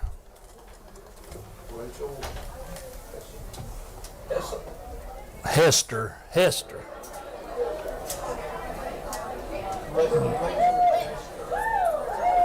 We'll go ahead and have you come up while we're waiting. Come on up. If you'll introduce yourself to us. Sure. My name is Meg Lawley. I'm an obstetrician gynecologist in the state of Georgia. I am from Georgia. I completed my medical school, residency, and fellowship in Georgia. I am a product of the Georgia undergraduate and graduate medical education system. I'm here today to talk about the devastating effects that abortion bans have on medical education, specifically in Georgia. Georgia currently has 5 medical schools and graduated nearly 700 students last year. And it's incredibly difficult to practice medicine in the state. We routinely deal with hospital closures. We deal with the fact that Medicaid was not expanded and strict abortion laws that have not only impacted our patients and our workforce, but contributed significantly to the maternal morbidity and mortality epidemic in the state. Patients are getting sicker, and we do not have the resources to care for them. So to be blunt, why are we making this harder to recruit and retain physicians in Georgia when we need them more than ever? This total abortion ban would make an already dire situation significantly worse for our physician shortage in Georgia. In 2023, the AAMC demonstrated that abortion bans affect where medical students apply for residency. States with abortion bans have less residency applications. This isn't specific to OBGYN, this is across the board. Primary care, general surgery, family medicine. States with total abortion bans saw a nearly 5% decrease in overall residency applications, and this was felt most strongly in family medicine, where a total abortion ban saw a precipitous drop in their state residency applications. These bans have a very real effect on people not wanting to train and practice medicine in our state. We need physicians, not bans, in Georgia.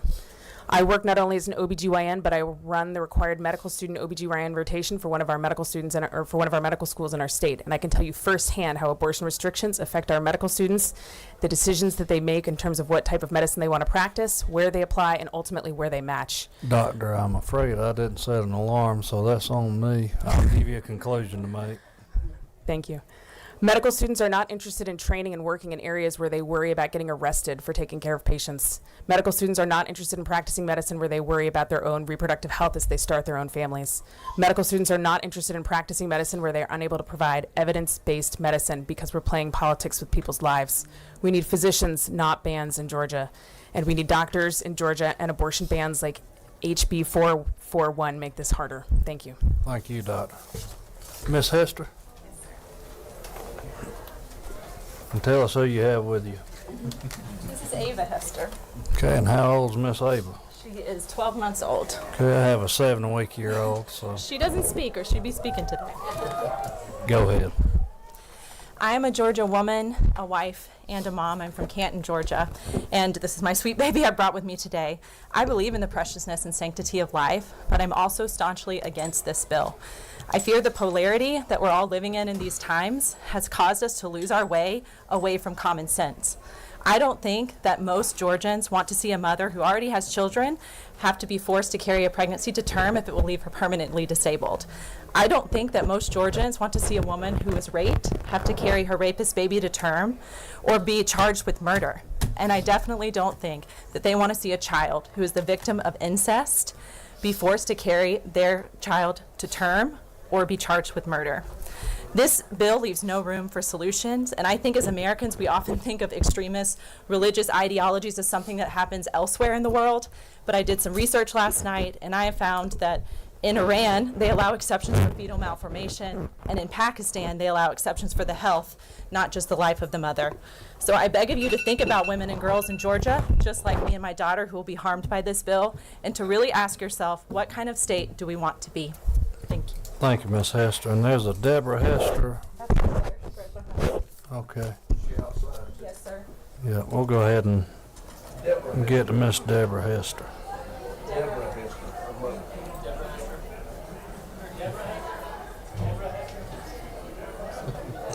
I know.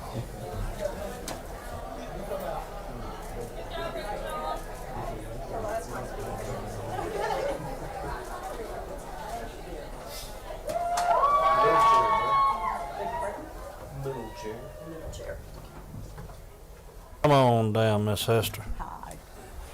We know where you're from. If you want to just jump right in, you got a minute. Okay, thank you. I'll get rid of my gun. And thank y'all for having the hearing. All right. The problem with many of the laws that are passed with good intentions is that legislators can't anticipate the negative consequences. And pregnancy and other matters of health are not black and white issues and should be determined by doctors and not legislators. This bill will cause harm to Georgia residents.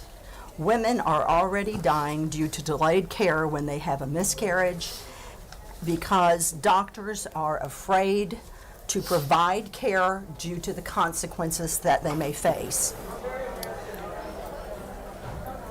The proposed bill will force young girls to carry pregnancies to term at great physical risk to their health, and because their bodies are not mature enough. They are not mature enough until the age of 19, generally, to healthily have a pregnancy. I'll give you a chance to make a conclusion. All right. The representatives who proposed this bill could help their constituents by doing more to promote education, sex education, provide family counseling to help girls who are in unstable or unsafe situations, and to provide more medical care and contraceptives to low-income women. That would help Georgia families. This bill will not. Thank you for making the drive down today, Miss Hester. Beautiful granddaughter, I might add, by the way. I know it. Thank you very much. Thank you. We got an eligible bachelor over off Cashtown, by the way. So my 7-week-old son. I'm just All right. So I'm going to spell this out. I think that's a Zemmie. Zemmie. You know the last name pronunciation? F. Fleck. Zemmie Fleck. I hope she's in here, because I know you don't expect me to get one. Are you losing your voice?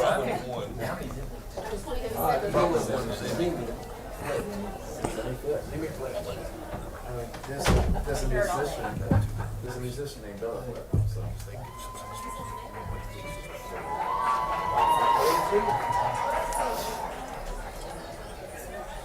Zemmie, I apologize.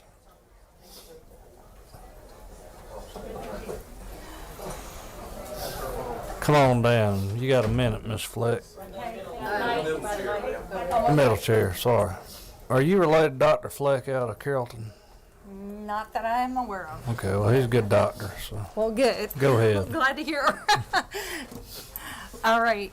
Thank you so much for having me today, and I appreciate your time on this committee. I am Zemmie Fleck. I serve as Executive Director of Georgia Right to Life. More importantly, I am a Christian mother. I have 3 adult sons. I have 8 grandchildren and 1 great-grandchild. I'm going to skip to the very heart of what I'm here to say today. In June of 2022, the United Supreme Court decision in Dobbs v. Jackson Women's Health Organization paved the way for Georgians to take hold of bold and decisive action and leave no child vulnerable to death by abortion. The 14th Amendment of the United States Constitution provides that no state shall deny any person within its jurisdiction an equal protection of the laws. Current Georgia law already defines a person to include a natural person, which means any human being, including an unborn child, and that is from our code that was written in 2020. Zemi, I'll give you a chance to make a conclusion. Okay. And my conclusion today is that when we speak of criminalization, the majority will jump to the conclusion that women who have abortions will be prosecuted for homicide. That simply would not be the general case. We are well aware that there are women who are coerced, women whose lives are threatened, and who are even killed just for being pregnant. We understand that. There are women who do not boldly and defiantly go to the abortion mill to kill their children. Abortion can end in Georgia, but only if Georgians are willing to treat abortion for what it is, and that is the murder of innocent human beings. And this narrative has got to come back to the fact of abortion and not medical care. Thank you, Zemi. Appreciate you taking the time sir. today. All right. Let's see. What's your name? My name is Anna Newton-Levinson. Okay. Anna, come on up.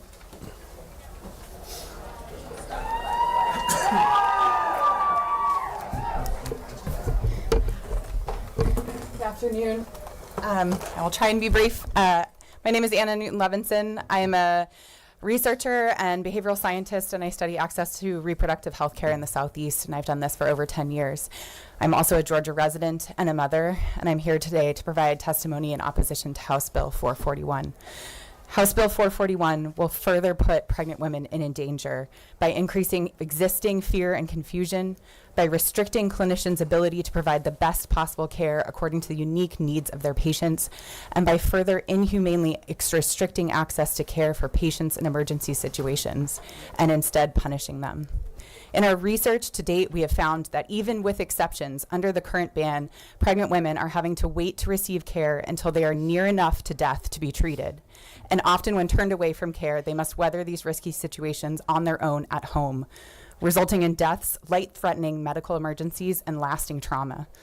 In our research, we have heard stories such as that of Sarah, who experienced a loss of a highly desired twin pregnancy and was sent home from the ER multiple times. Sarah did not receive treatment after losing most of her amniotic fluid, nor after losing the first of her twins at home. Only after the second twin no longer had a heartbeat was she able to be admitted and receive care. Doctor, I'll let you make a Sure. conclusion. I hope you can see how truly terrifying it is to be pregnant in this state, where if anything goes wrong, you could be forced to bleed in a hospital waiting room for hours, be forced to give birth to a child you don't know would survive, or have a condition that puts your life at risk, and not know whether you will be there to parent your living children. The proposed law would only serve to further endanger the lives of pregnant women in Georgia.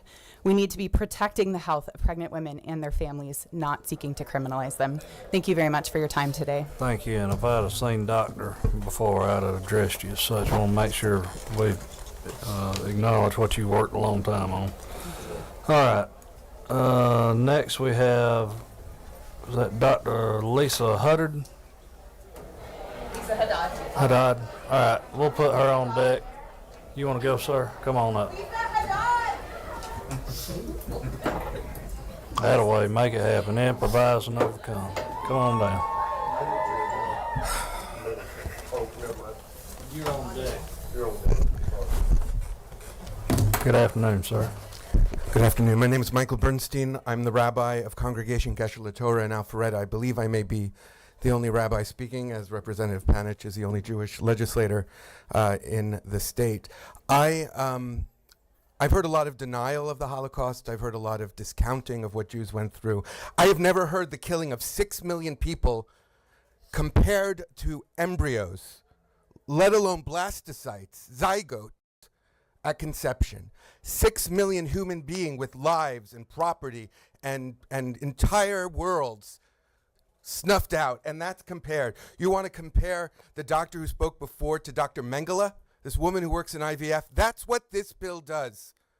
And if you feel that an embryo is like the life of a Jew, or with permission, the enslaved African, then I want to know what you think of Jews and enslaved Africans. Now, this is not a religious session, so I don't want to take the time to explain what our Jewish view is on this, except to say one thing. I was told outside that only someone believing in Jesus has a say here, and I will conclude, but I want to conclude with one personal note. Someone very dear to me could die if she got pregnant. God forbid that she could die. The only measure she knew to take to prevent her life from being in danger, the only thing she could do was move out of Georgia. Who are the persecutors and who are the persecuted? Thank you, Rabbi, for being with us. All right. Next, I have Emily Walker Cornetta. Oh, Doctor, come on up. We'll put Miss Cornetta on deck. Thank you, Rabbi. Come on down, Doctor. You've got a minute. Tell us where you're from. Thank you so much. So thank you for the opportunity to speak today. I'm Lisa Haddad. I'm an OBGYN researcher and mother of 3, all born and raised in Georgia. I stand in strong opposition to HB 441, which proposes a total abortion ban. This goes beyond the current 6-week ban and will harm many Georgians. I believe this poses a threat to the health care by allowing prosecution for both providers and women seeking medical care, even in emergencies. Abortion is one of the safest medical procedures. It's safer than continuing a pregnancy. A total ban strips women of choice, forcing them into potentially dangerous situations. These women are our sisters, our friends, our daughters. They deserve compassion and respect. I have seen the pain that results when a restrictive law prevents access to necessary medical care. It's a betrayal of our duty to do no harm. It is preventable and it is cruel. As a provider, I guide women through personal decisions. Criminalizing compassionate care instills fear in both patients and providers, complicating our ability to provide the care that they need. Many doctors already have this fear to perform necessary abortions, and HB 441 would amplify this fear. So, in conclusion, I believe life is precious, and it is vital that we honor the health and dignity of women in our communities. This bill undermines those values. Those are my values. And people do not want government intruding into their personal medical decisions. Access to safe, necessary health care is a basic right, and everyone deserves care without fear. Thank you, Doctor. Thank you. Appreciate you taking time to be with us. All right. Next, we have Leah Jones. In the meantime, who do we have? Anybody on this side in the back signed up to testify? Anybody over here signed? All right, come on up, ma'am.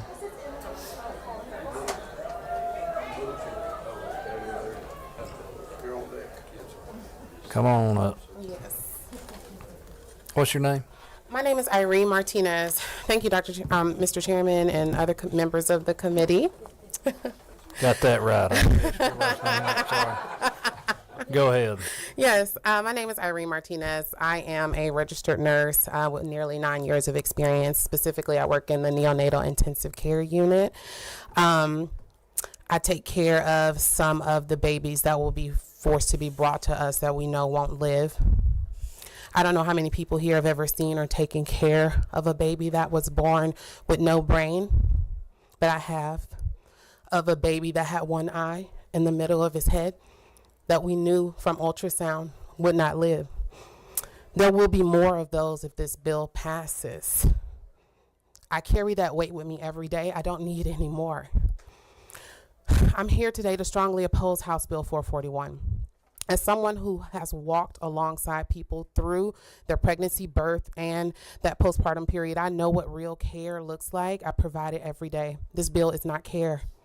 House Bill 441 opens the door to surveillance, criminalization, and fear, especially for Black and brown women and birthing people who are already navigating a system stacked against them. I will conclude. We need support, not surveillance. As a future midwife, I believe in listening to women and birthing people, and I believe in trusting them. House Bill 441 does the opposite. It silences, criminalizes, and harms. Let's stop this. We need care, not control. Thank you. Representative Holly, we've got a lot more to get through, so. All right. Leah Jones. Oh, Leah? Or, No, you had called Emily Walker. yes, Emily Walker, that's right.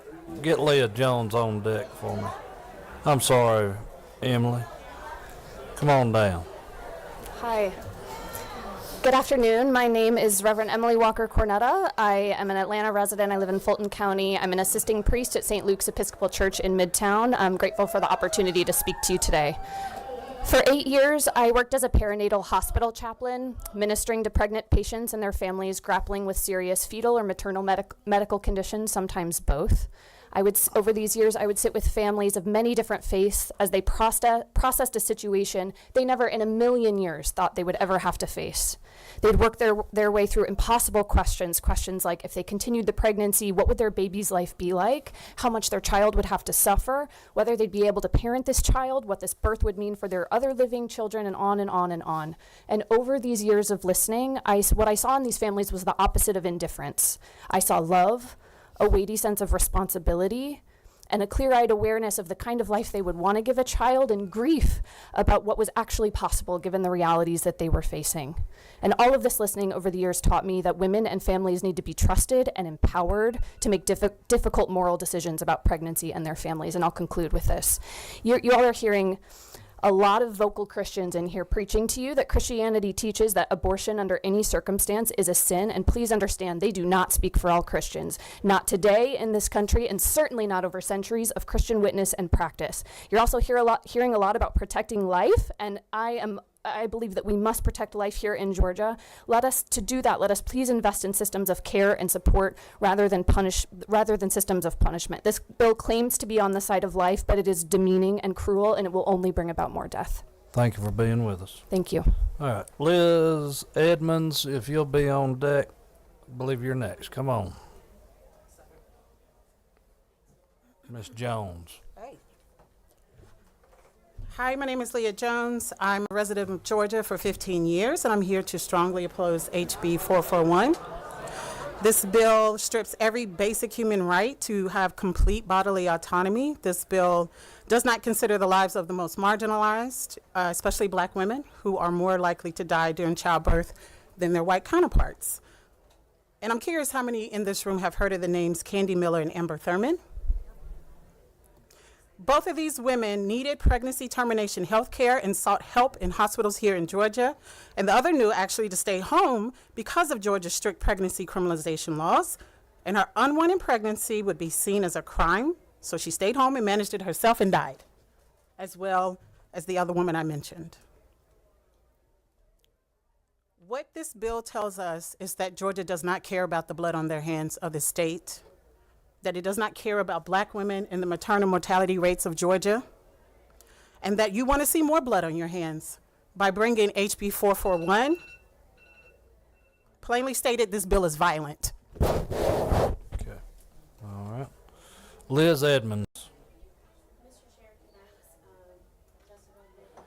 Representative, generally I'll try to fit you in at the end, but we've got a lot of people that have signed up and have been waiting here all day. If you'll just hold on, I'll try to fit you in at the end, Representative. Liz Edmonds. She's not here. Can I just testify quickly, Mr. Chair? Come on down. I just want to be on record letting y'all know that this legislation will be contested in court. I spoke about a constituent in the well last week who had hyperemesis gravidarum. She tried to get care at Emory. She tried to get care in Clayton County at Southern Regional. She actually lost her baby at Southern Regional, which also has been under lawsuit for decapitating a recently born baby. And she had to take an Uber to Alabama to a clinic to care for her hyperemesis gravidarum. They cared for her for 2 days and sent her back home. That next day, she was so fed up, she flew to Illinois and terminated her pregnancy. I care about life as a doula. I literally helped someone deliver a baby at 1 o'clock this morning, and I'm here with you begging you to please listen to the experts who are telling you that this will put people in jail who are experiencing pregnancy outcomes that are negative. Thank you, Mr. Chair, and thank you, committee members, for listening. Thank you. Boy or girl? That was a baby boy. All right. Okay. Next we have Liz Edmonds. Oh, okay. I got you. All right. Next, you, ma'am, you've been sitting here. Come on up. And let me know your name. Got you. Come on down. Thank you. My name is Janice Lemieux. I live in Marietta, Georgia, and I'm here on behalf of myself and all people of deep faith whose expression of faith has not been represented by the religiosity here today. My faith informs my life and requires that I seek justice for all. A just world in which women have full autonomy under the law requires that women have adequate reproductive health care as well as the authority to make private, personal choices regarding that care. The psalm that says God knew us before we were knit in the womb simply means that God held us in spiritual union.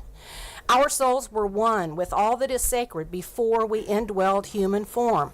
That gives me comfort that no choice made by a woman to either bear a child or abort a fetus can separate that soul from the divine. Even desired pregnancy can present dangerous health threats. I experienced a life-threatening ectopic pregnancy. I know the physical pain and frightening knowledge that a non-viable cluster of growing cells would kill me with appropriate surgery. Pardon? If you could wrap it up in conclusion. Restrictive abortion laws endanger women. To enact laws that force women to carry unwanted or dangerous pregnancies denies them the ability to make private, personal decisions based on their own faith and understanding of God. Abortion prohibition denies women the dignity of full human rights. Criminalizing women and doctors. Ma'am, I'm going to have to move on. I'm up against a timeline that's fast approaching. We've already... Thank you for your time. Thank you for coming down. Ma'am, you want to come up? What's your name? Michelle Kay. Okay, come on down. Thank you very much for the opportunity. My name is Michelle Kay from Suwanee, Georgia. I'm a mother of 3 daughters in their 20s. And I'm strongly opposing this HB 441. And we have heard from the doctors and nurses, and it hurts Georgia's healthcare system. Georgia already has one of the highest maternal mortality rates in the U.S. This bill will make it worse.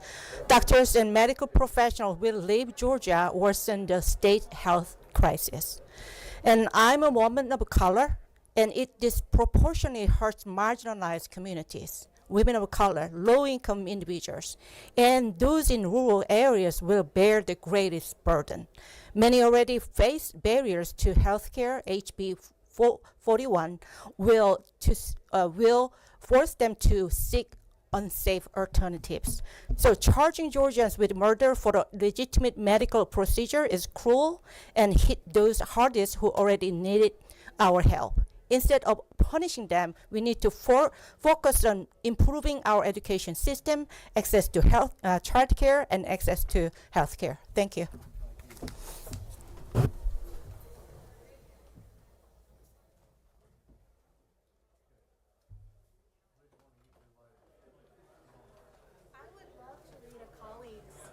Statement, if that's okay.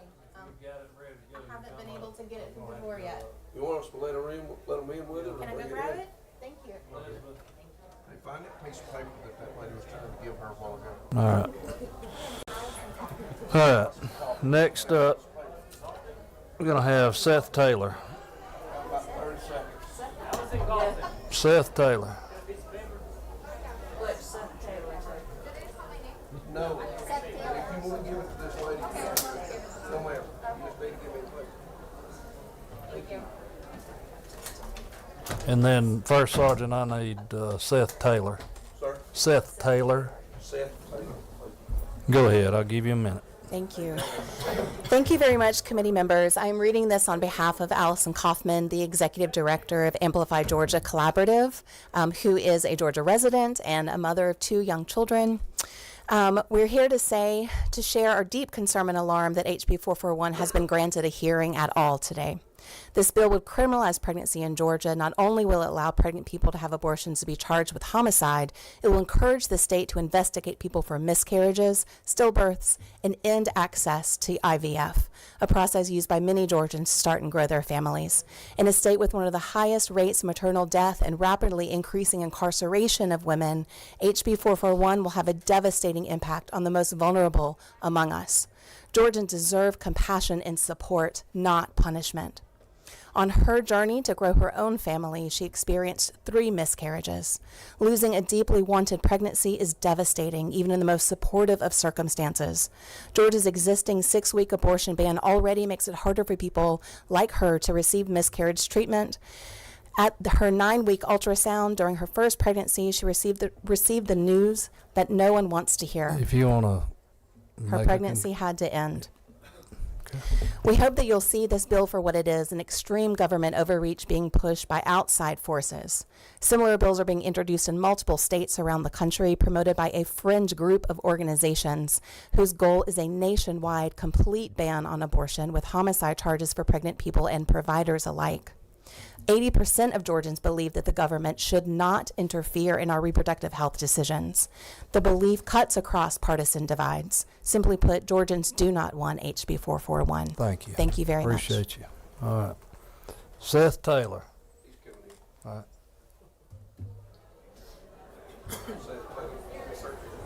Come on down, Miss Taylor. Are you aware we're given a minute each just due to the limitation on time, so... If you'll tell us if you're with an organization, where are you from? Excuse me? If you will tell us if you're with an organization and where are you from? Oh, yes. My name is Seth Taylor. I'm Sandy Springs City Captain for the Fulton County Democrats, and I'm from Sandy Springs, Georgia. Okay, go ahead. All right. I'm in opposition to HB 441 because I believe it harms all Georgians by undermining fairness, freedom, and practical governance. First, it creates legal ambiguity by defining an unborn child as a human being from fertilization. This could lead to state overreach into personal medical decisions affecting families, doctors, and employers. Miscarriages or emergencies could bring criminal scrutiny with narrow exceptions causing confusion and risk for everyone. Second, it strains our resources, giving the Attorney General prosecution power alongside local officials diverts taxpayer money and effort from urgent issues like crime and education impacting every community. Third, it raises unintended issues, coercion defenses, and civil recovery rights for an unborn child's full value.